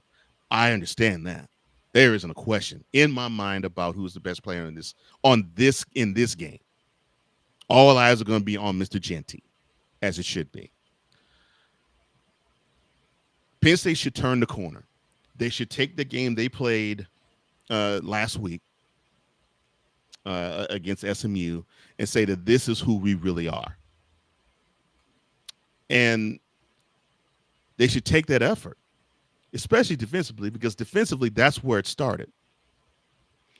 And yeah, they turned Kevin Jennings over 3 times, including a pick 6. Yeah, and I was saying it was two of them that started the game. So that's the energy that Penn State needs to bring to Glendale. Now, question for you. We talked about how SMU had to travel up north, right? Right. Penn State got to go out west. Yeah, Penn State has to travel out west. So there'll be 3 time zones off, obviously. And they'll be in a dome, so there'll be no weather to impact. So yeah, there'll be no weather advantage or disadvantage for either team, because Boise State does not come from a place where it's balmy. No, we're talking about Idaho. Right. But of course, this to me, I think this is going to be the easiest easiest strategy point game of the four that we cover, and that is, can the Nittany Lions defense stop Ashton Genty? If they can, Penn State wins. If they can, forget it. Boise State goes on the semifinals. I mean, it's, to me, this is the simplest of the four. As 11-point favorites, if Ashton Genty and the Broncos defeat Penn State and James Franklin, what would be the noise in Happy Valley? The Negro can win a big game. I mean, it's still going to be that. I mean, it's still going to be James Franklin still cannot win the big game. I mean, there's even evidence in having him being in one of these Big Six bowls, having wonderful performances. Remember a few years But back. but will it go deeper, because that is Boise State Again, you remember that's Mountain West, like. But remember, a few years back, they went to the Rose Bowl. They represented the Big Ten. They played USC, and they had this shootout where everything seemed to be great, but Penn State couldn't pull out the last second. You're going to be having a lot of those foibles come back, where it's like, for James Franklin, he knows how to get his team to these games. He doesn't know what to do when they play in these games. I understand your point, but I'm asking because that is Boise State. And it could be Mountain the West team. And it could be the Houston Texans, the way they played against the Ravens on Christmas night. It don't matter. You don't think that by it being Boise State adds a little more to it? No. You a Big Ten school losing to a Mountain West school. No. And you know reason why? Because Boise State now is not the little man anymore. They used to be. It's similar to UCF now. And you know this, you live in Florida. You know, UCF was a little engine that could, and it was to the point where they felt embarrassed because they had 2 straight years where they went undefeated, and they had a bowl game where they beat a blue blood in each year, and they had to resort to putting billboards up in Orlando saying the real the real national champs, University of Central Florida. Well, they don't have to do that now. They're now in the big leagues. Well, Boise State, they've been swinging for the fences for God knows. We swing for the fences for at least as long as you've been an adult.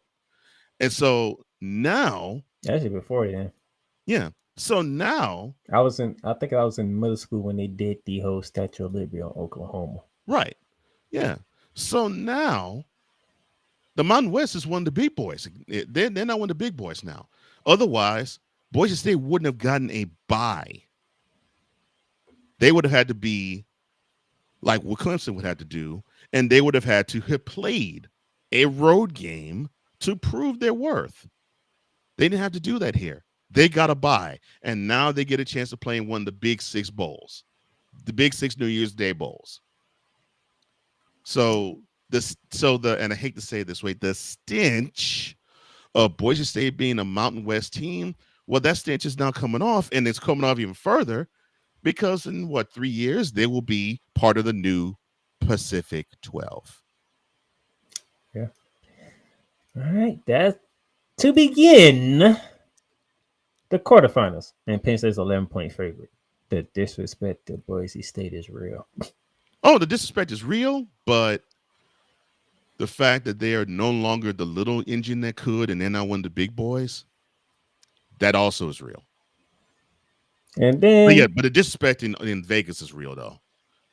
That would be the underdog, and they're the higher seed. That sucks.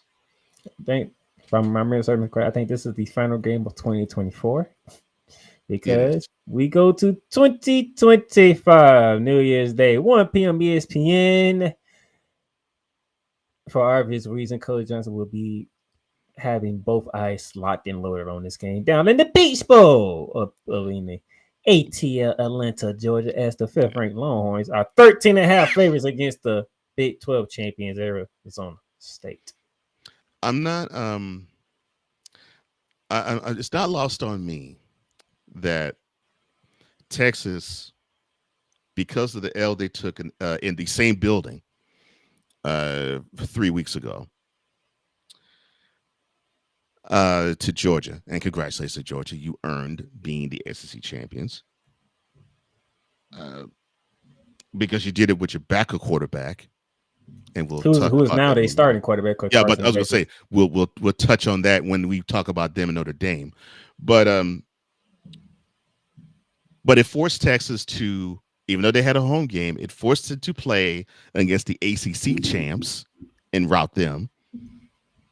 Now they have to play against the Big 12 champs. So it's not lost on me that they had to play the ACC champ in the first round. Get to the quarterfinal, they have to play the Big 12 champ. And if they win this game, more than likely they'll be playing the Big 10 champ in the semifinal. It is not lost on me that the road to this championship for Texas is probably going to be harder than for any other team in this field. You know the funny thing is, you lost in the SEC championship in a certain building. You playing the And you Peace throw Bowl it in a back certain there. building.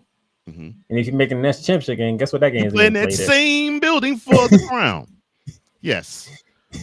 It could be I'm three hoping- trips to Atlanta for Three trips Texas. to Atlanta for Texas in a less than 2 month span, and I hope this is not going to become like a house of horrors for them. But in my estimation, in my purview, and correct me if I'm wrong, sir. ACC champion Clemson, Big 12 champion Arizona State, Big 10 champ or Oregon if they were to go past Ohio State, which I think they will. But if Texas were to actually beat all three of these teams and they get to play in the national championship game, which other team had the toughest road, or which team had a tougher road than them to get to the national championship? And I'm saying this not as a Texas fan. So I'm like, wow. You know what my question is? Defense, are you prepared to tackle a certain running back? That's going to be my issue for them as well. I want Texas to come in this game with the understanding that they got to up their physicality. They got to up it. They did in Clemson. They upped it a little bit. They upped it defensively against Georgia in the SEC championship. Offensively, they did not, in my opinion. What they did against Clemson, I want to see more of offensively. I want to see them commit to smacking a defensive line in the face.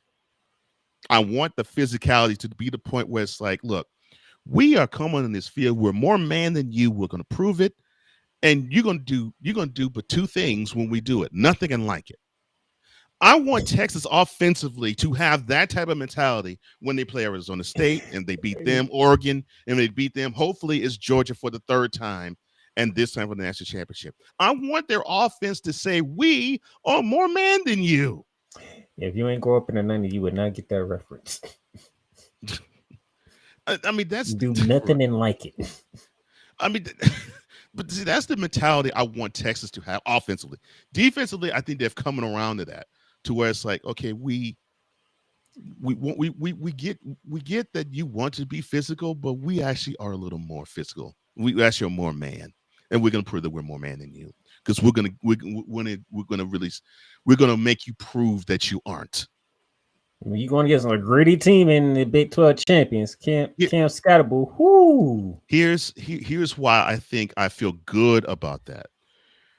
The W that they took in Kyle Field against A&M, because A&M is a gritty team. They believe that they're supposed to just run you out of the stadium. Texas hung with them. Actually played Texas A&M's game in their building and did beat them. And then they decided to play gritty in the national championship and in the SEC championship game against Georgia. Could have won it, but they made too many mistakes to win it, and most of it on offense. And in those two games, I felt okay with that, because I'm like, okay, so if they can limit the mistakes and they can be physical, I really believe that Texas can be a national champion. but they got to believe they could be physical on both sides of the ball, on both lines of scrimmages. And if they could do that, I believe they could take it to teams, especially to one that wants to be physical on offense, like Arizona State.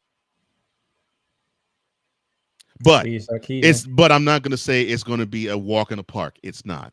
I don't think they're going to steamroll Arizona State. I don't think that I don't consider Arizona State to be a lightweight.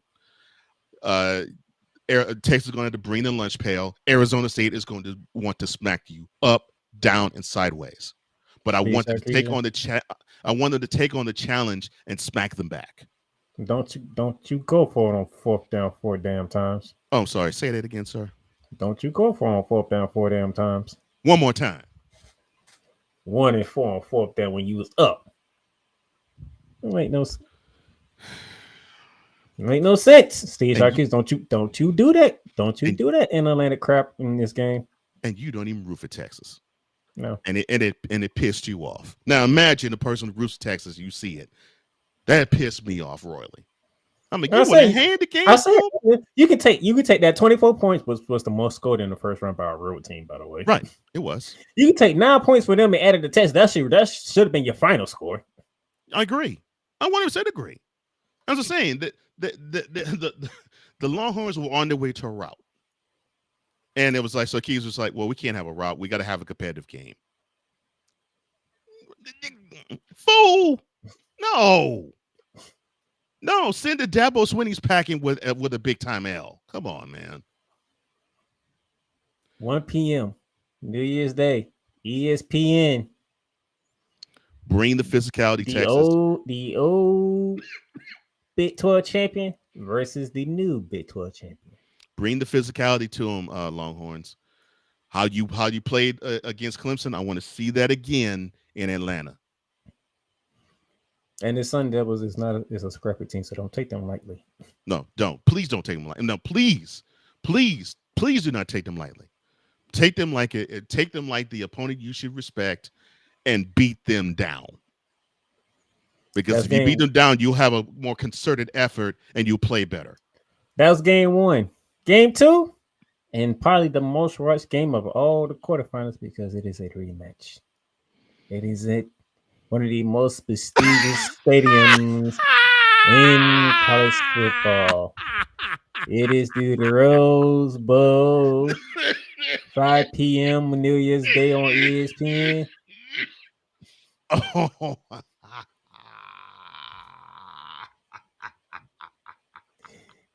The 8th ranked Buckeyes of Ohio State. They get the game they've been wanting.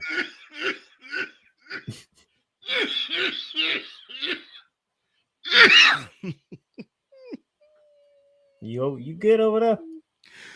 Oh man, I needed to have my lung cleansing.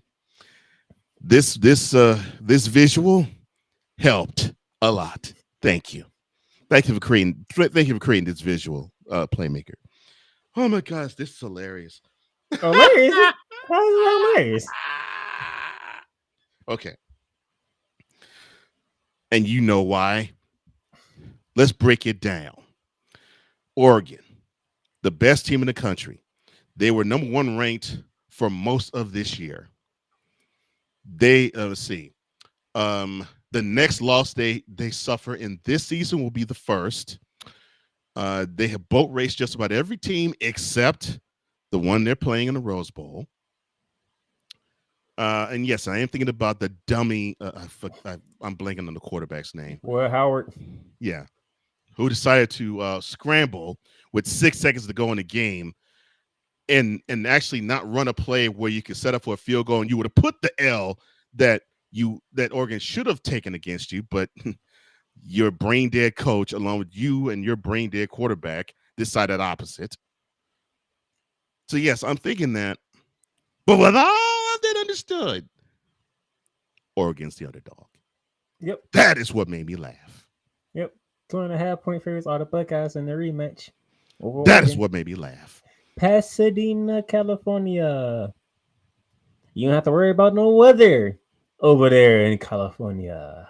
No, most perfect weathered game of the year in all of college sport and all of football, in my opinion. Which is crazy because out of all the spots, is Mhm. in that one particular spot. Yeah, Pasadena, California. Yeah. That one particular spot Mhm. in January. Mhm. Yeah. Because I cannot ever recall seeing a rain-soaked, and it's happened like once or twice in my lifetime, but I can't remember. I can't reel it off my head. A rain-soaked or a cloudy or a miserable looking Rose Bowl game day. Not one. I can't reel off one. It's like the sky couldn't be more picturesque. The scene couldn't be better. The temperature couldn't be greater. I'm like, geez. I mean, it's like, I mean, the temperature's like between like 55 and 70 every single year. I'm like, how is this possible? And you pretty much you can take a look like the grass actually kind of look like this on the post too. It's Mm-hmm. beautiful grass. Yeah. The grass Yeah. is beautiful. Yeah. Now, of course, Playmaker and I, we lived in SEC country, so of course we know that, you know, we have decent stadiums. Well, Peach Bowl for one, Orange Bowl another, and of course we won't talk about Orange Bowl until next week. But in terms of just a college football setting, or I'd say football setting in general, because I really believe I really believe the NFL has screwed its lunch Breakfast, lunch, and dinner, in my opinion. when they decided to no longer play Super Bowls in Pasadena. I'm like, shh. It may be. I mean, the venue may be old. Granted, yes, it may be old and it may be round, and you know, and it may not have the luxury boxes and all of that type of junk. But you can get a lot of people in that stadium, and you have the perfect weather conditions almost all the time there. So, yeah, of all the games, I always look forward to this one, just Dude, for that alone. If you're in the Big 12, and they always say, what bowl game you want to be in? They usually have to pick between the National Championship and the Rose Bowl because, like, man, that's how big the Rose Bowl is. Yeah, that and I mean, if you want to know how big the Rose Bowl is, especially to someone who roots for Texas, I mean, Vince Young, 20 and 19 years ago, where the two best games he ever had in football, college or pro, happened to be on the Rose Bowl. The January 2005, it was a nip and tuck game against Michigan that came down to a field goal, and then he topped that by, to me, the greatest national championship game played, January 2006. And this is a storied game in a storied building, and you have now. I basically will say, although I think Michigan has probably more of the sustained history of the Big 12, Big 10. I think Ohio State has the richest of highest tradition. I'll put it this way, like in basketball, when you think of ACC, you think of that sustained success of Duke, but you also think about the hallmark moments of national championships that North Carolina would always have. I sort of look at Ohio State in the Big Ten lore as the one that is like the kings of the conference. And so you have the king of Big Ten football in the building that they believe is where they rule, the Rose The Bowl. committee ain't for me. I know what they was doing. Mm-hmm. Because this is and this not the setting that you want. Mm-hmm. Oregon, Ohio State, Pasadena, California. That's what you wanted. Yeah. So, you know, I'm happy for Ohio State to getting their revenge, and they're getting their revenge in a place where they feel like they own. The place that Oregon feel like they own too, so somebody gonna be owning it. I was gonna say they feel like they own it, and that's why I was gonna flip on the other side. And here's what makes this interesting, because you have an old Pac-12 team who, when they did get a chance to play in the Rose Bowl themselves, they felt like they owned it. And then when they played UCLA every third, every fourth year, they felt like they owned them there too. So you have, I think, two programs where you might be seeing a change in the guard, where you have the blue blood that rules the Big 12 versus the new kid on the block that wants to rule it all now. And they had a great game in October, and here we are 3 months later. They get a chance to do it all over again, this time on a neutral site, this time for a bid in a semifinal, higher stakes, and the higher seed is highly disrespected. You know what they should do? This is just my opinion. Whatever your big opening game is should be played there. Just the opening.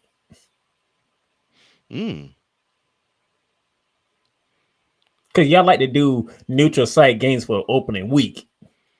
So the way they're doing it now, so that would be, good Lord, it used to be Labor Day weekend. Now you have to push it back to 2 weekends before. Since we're playing college football games in the middle of August, and they count now. That wouldn't be a bad idea, because from what I understand, the weather in LA is not unbearable in August either. I was just saying. That's the most beautiful sight in college football. Yeah. Come on, man. The committee got what they wanted. The Rose Bowl is exactly the matchup that they wanted. But I guess Vegas didn't get what they wanted because they actually decided to make Ohio State the favorite. That I find hilarious. I'm like, oh, so yeah, that's why I laugh to a cough. I'm like, they are wholeheartedly, highly disrespecting Oregon. Dan Lanning, are you playing for clicks now? Oh, I'm sorry. My bad.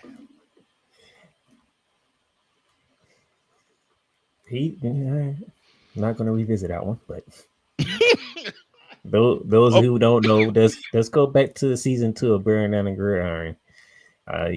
You'll get why he said that, because somebody on this program went off. But Ohio State, Ryan Day, your job is safe. You not only did you have a playoff victory, but you brought your team to another Rose Bowl appearance. Beautiful job, Mr. Day. Beautiful. Wonderful 2024. And the final and the last thing to kick off the new year and to begin the year 2025, let's head to the Sugar Bowl down in New Orleans, Louisiana. I give Ryan Day props, and you don't say anything about that? Nope. Marcus Freeman in the 7th Ice cold. Yep. Marcus Freeman in the 7th seed at Notre Dame Fighting Irish going against the number 2 seed and SEC champion Georgia Bulldogs. 8:45 ESPN. No Carson Beck. Gunnar Stockton is leading the Bulldogs on this playoff run. And Marcus Freeman, I'm about to trigger a button in Cole Johnson, despite losing in week 2 of the season, has decided to destroy everybody else by double digits, including last Friday. Congratulations to Marcus Freeman. This is obviously the best season Notre Dame has had, probably since they played against Alabama for the national championship 12 years back. Oh Lord! Why you brought him up? Because he was on a freaking Netflix thing Christmas Day. Yeah. So Notre Dame, you had a wonderful season, Marcus.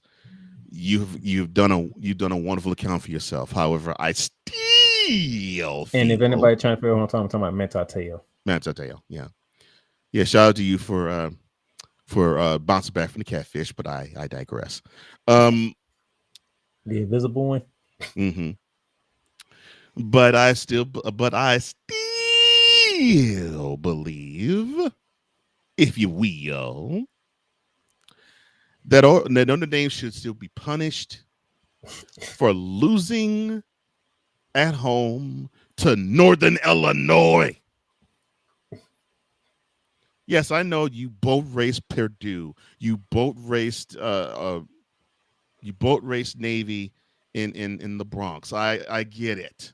I Boat race understand. Florida State, boat race Boat race Army. Florida State, boat raced Army. You pimp slap USC. I mean you have gone through everybody.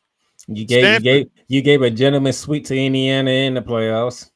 and then you get to Indiana and you beat them. You beat them in the playoffs. Wonderful job. But you still hold on to that Northern Noodles. They should pay the price. There is no way they should have lost that game to them.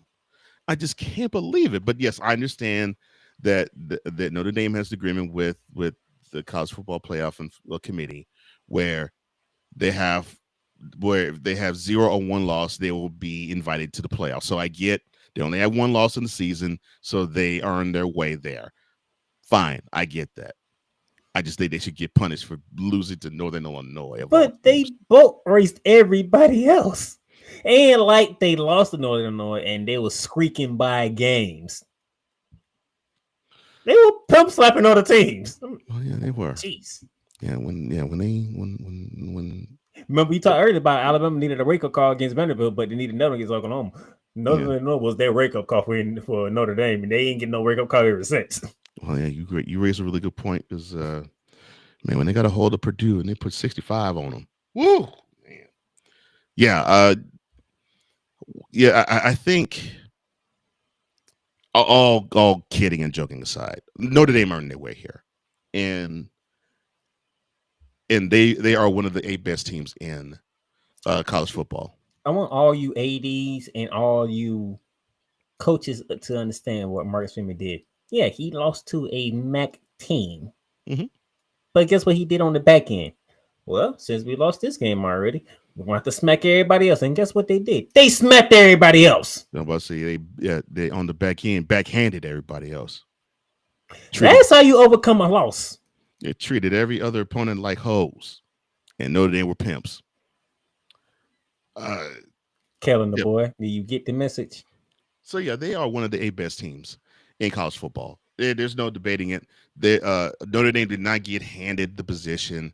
This isn't one of those years where it's like, oh, they got by because of their name and their prestige. No, they got there because they were whooping up on teams. They whooped up on teams in ACC. They whooped up on teams in the Big Ten. So and to boot, of course, they whipped 2 of the service academies. So and by the way, one of them is a conference champion. By the way, I was gonna say one was a conference champion, the other was ranked. So and the other one beat the other conference champion. Right. So Army and Navy were not having. They weren't having one of those. Oh well, they're cool. They're sweet. I'm glad they're competing. I'm glad they're fighting, and I'm glad they're fighting for our honor. But good Lord, they suck as a football team. They weren't having that type of year. Neither one. They were actually really having really good gridiron seasons, and Notre Dame both raced them both. They both was undefeated when they played Notre Dame. Right. Yeah. Yeah. They were actually having strong football seasons, and Notre Dame took care of business. So I can't really say that Notre Dame got handed this position. They earned it. So I'm proud of them earning it. But I'm also proud that they get a chance to play against a team where I would have to say for the last 5 years, I think they are the most championship pedigreed of them all. Yes, I know that we're not dealing with the same squad that 2 years ago won the national championship. I get that. But you're still dealing with the same coach at Kirby Smart. And he's learned a lot of lessons from bumping his toe against Alabama in the SEC championship and in the national championship against them one year. He got a chance to see how it felt to repeat. Got a chance to see how it felt when his team couldn't live up to the hype, which was last year. And this year, I think this is one of his best coaching performances because this was not the greatest of Georgia teams. No, you escape a couple of games here. I'll go Cam Newton on this. Let's keep it a buck. This isn't the greatest of Georgia teams. You scraped by Florida Yeah. only You had because DJ Ladway got hurt. a strong fourth quarter to beat Georgia, to beat Florida. You needed a strong fourth quarter to beat Tennessee in your building.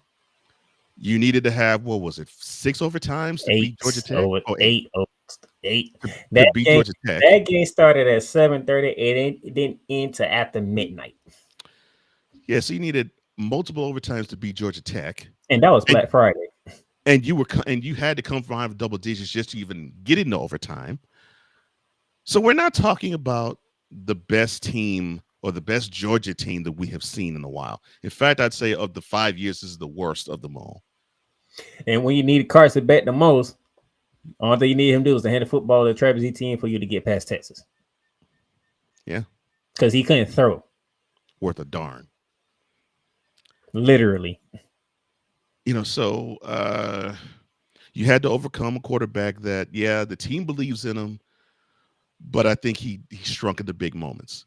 And I personally believe, and I don't really believe in this, but I personally think that if Beck were to have played that second half, I think Texas would have gotten Georgia. Because I think Sarkisian would have had the mistakes that he would have made been overcome by the fact that defense solved Carson Beck. But Gunnar Stockton had to come in his place. Next man up. You have Georgia the number 2 seed and Texas number 5. And that's just how the cookie crumbles. But what Gunnar Stockton, how he's gonna feel. This Notre Dame defense is I like their defense. This defense is ferocious. I like the Fighting Irish defense. They like to hit. Yeah. I wanted to see how they were when they played against Texas A&M, and that's like in September. And that was the first game of the year. And they were flying around the place. I was surprised. I was like, they got athletes. I'm not used to seeing Notre Dame having athletes. and I think that's what threw me for a loop when I saw them. I was like, dang, they got athletes. Dare say defensively they could hang with an SEC team? And they did, and they beat them. So I liked how they looked in September. The defense actually looked pretty good in that L to Northern Illinois too, but the offense just couldn't take care of them. And the rest of the year, what can you say about that defense? I mean, they just dominated. And I think outside of USC and Louisville, no other team scored 20 plus points. Yeah. I'm like, I'm seeing athletes. And that includes the Texas A&M game, because Texas A&M only scored, I think, 10. They only scored a touchdown against them. So they only scored 7. So, but I'm like, I'm seeing athletes on defense. I thought they would, just corn-fed boys on the line, and you might have an athlete in the secondary, and you might have an athlete for a linebacker, and that would be it. No, not this year. Not this year. Defensively, they would give love gets going. Yeah. 8 carries. I'm gonna say it again. 8 carries, 108 yards. That's all he needed to do against Indiana. He made in that touchdown romp. He made Indiana's defense look like they were stuck in cement. The explosion I saw him hit that hole. Oh, and by the way, it was snowing in that game, by the way. Right. The explosion through the hole that I saw him have, I'm like, wow. Okay, so this is in snow.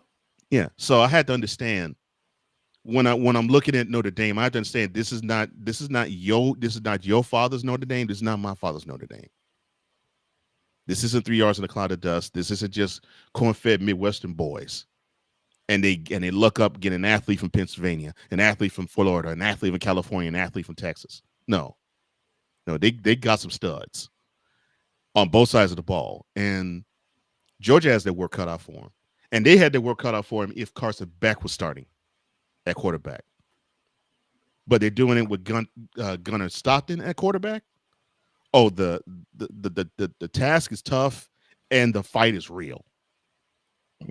This might be See, if you didn't have Ohio State or Oregon round 2 coming about, this would be the game everybody would be watching. It would be. It would be because you got two teams who Georgia defensively wants to get at you and get after you and smack you. You could succeed against them because they seem to at times make the big mistake, especially in the secondary. So you have athletes with Georgia, but they aren't as disciplined as I would like for them to be defensively. Notre Dame, on the other hand, they are. And so now the question I have is, in this game, can Georgia match the intensity defensively of Notre Dame? Can that be matched? Because I want to see that battle be matched. I want to see Georgia like they did with Texas. I think they witnessed Texas wanting to smack them around when Georgia had the ball on offense, and Georgia defensively were up to the task to smack Texas around on offense too. That to me is where the battle is. Which defense is going to be more physical? Which defense is going to be more disciplined? Which defense is going to make the offense their offense's job easier? That to me is the question. That's to me are the questions I will ask when it comes to Notre Dame versus Georgia. Well, that's the quarterfinals. Getting it started. New Year's Eve, December 31st, Fiesta Bowl, Penn State, Boise State. James Franklin, don't lose to Boise State. Oh yeah, you still won't be able to win the big one. Don't lose to Boise State. And you favored by double digits too? Yeah. Man, losing to a Mountain West team and you a Big Ten school? Oof. I can see the ramifications on that. Well, New Year's Day, 1 p.m. Texas, Arizona State, Peach Bowl. Hook 'em. 5 p.m. Game of the quarterfinals in the Rose Bowl. Ohio State, Oregon, round 2. I still can't believe that Ohio State is favored, as janky as Ryan Day is. You know why you're favorite. You say it's hard to beat a team twice, right? I get it, but still, Oregon's a better team than Ohio State. Based on how they looked against Tennessee, people might have different opinions now. Based on how Oregon has looked against everybody, including Ohio State. I have not seen Oregon look bad this year. Have you? And then exactly the nightcap, Sugar Bowl, Notre Dame, Georgia. That's going to be a really good game. That's those who like to see Smash Mouth football. I think you're going to enjoy the Sugar Bowl this year. And Coach Johnson is one of those people. Yes. I like football where if you show that you are more man than another and you're unafraid to show it, yes, give me more of that. Because I do not care to see ballet in football. You can spread out defenses and have these pinball games all you want. No. I want to see if you line up best man on offense, best man on defense, and you just simply collide, which line of scrimmage is going to dominate over the other? Because that is who's going to tell anybody, much less me, much less playmaker, who's going to win and lose a game. And that never loses its excitement. Never. So, on this Friday, December 27, 2024, that would be it for me in the year 2024. This is the last show that the Playmaker is doing for 2024 because the quarterfinals begin on the 31st. Oh, Banner Gridiron. I'm sorry. I was thinking about the Playmakers canon, Playmakers catalog. I'm sorry, my bad. Oh, no. This is literally the last show of 2024. Oh, well, wait a minute. Hold on. There's no Monarchs of Wrestling next Monday. What? No Monarchs of Wrestling next Monday. No, man. See, that's what happens when you miss the show Monday. No, You would Monarchs have of Wrestling Monday. What type of crap is that? What type of see, outfit you and Cool running? see if you would have showed up like you're supposed to, you would I have was known. I would have shown up, but doggone it, I can't help it if a cold knocked me on behind. I mean, I was good. I mean, after the last recording we had of Brandon and Grind, I was no good for a good solid week. And you heard the remnants of it when you showed the graphic of the Rose Bowl game between Oregon and Ohio State. That was me for a week. For a week, that might explain why Jew decided to do total football talk right across from us.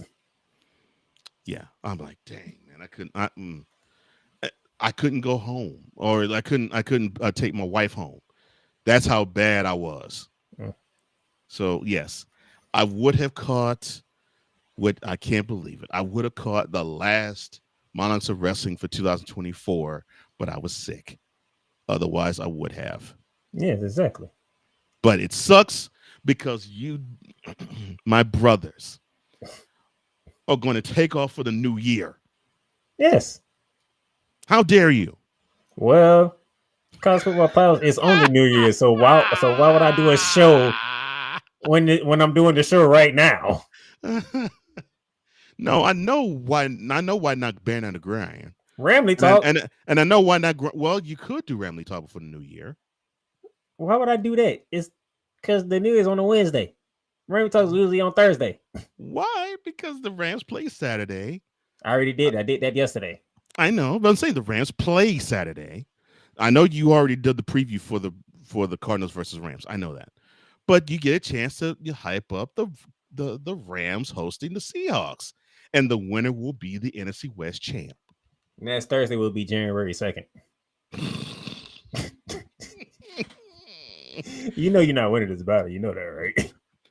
What peeves me off is you could do a Monarchs of Wrestling Monday and you ain't. No, we're not doing it Monday. Doggone, you ain't cool. Well, guess what? Guess what the following Monday is? January 6th. That's why I figured it's up on the board. I figured, okay, well, you can unload all your wonderful stuff where you won't have to cram stuff the night of the Netflix debut of Raw. Oh no, Cool already got that. Cool already planned that out already. January 6th is gonna be. So I'm putting it to you like this: me and Cool coming in swinging January 6th. Well, that's obvious. And no, you both should. Saying, when I'm coming, we coming in swinging. We ain't no AEW, no TNA. We're gonna when we come back, we're gonna say, all right, this is what we enjoyed from 2024. Okay, well then, here's my AEW take. Ricochet, you should go back to the WWE because you would be doing the exact same crap there as you have been doing in AEW. Hey, your butt should join us for January 6th. The freaking march through its debut. If you two would like to have me, and I'd be honored. You know you have an open invitation. But I just can't believe I can't believe that my boys will be taking off December 30th. Hey, it's only one man out of the three of us who hasn't taken the time off. Okay. But no, but I understand though. You know, I understand. It's just it's gonna suck not seeing you two talk wrestling on Mondays. It's only one a week. I know. So yeah, it's gonna suck. My man needs a break. Okay. Oh, I agree. Why do you think I call Cool the hardest working content creator I know? Well, I'm happy he got that. It was me at one point, but yeah, it's cool now because I look at him. One show on Monday, one show on Wednesday, one show on Friday, and then I see these other shows. One show on Sunday, one show on Thursday. Oh, how many shows you got? I mean, I love you, brother, but how many shows you got? I thought I was bad. Jeez. See, that's what's going on. So yes, y'all will not see me until 2025. Boom. But you get to see him next Monday because he has a lot to get off his chest. You doggone right. Firstly, why couldn't you have a December 30th platform where we could get off and boogie? You could basically say, well, AEW sucks for this reason. TNA sucks for this reason. Heck, even go to New Japan. They suck for this reason. And then we can go to WWE and prepare for Raw on Netflix. Nah. You could have done a special. It would have been a special episode. This because Monday would be the last episode of Raw with Joe Tessitore and Wade Barrett, because they're gonna have McAfee and Cole assume Raw duties. I mean, that would have been perfect. I wonder how that's going to work when they get to January 20, when Pat McAfee is needed to be at the National Championship game and not on Monday Night Raw. Would he do calls? Or would it be just a pregame? Pregame. Game day. So where is Raw on the 20th? I don't know. That's a good question. Because if Raw's in Atlanta, it's doable. It's not going to be in Atlanta. I already know that.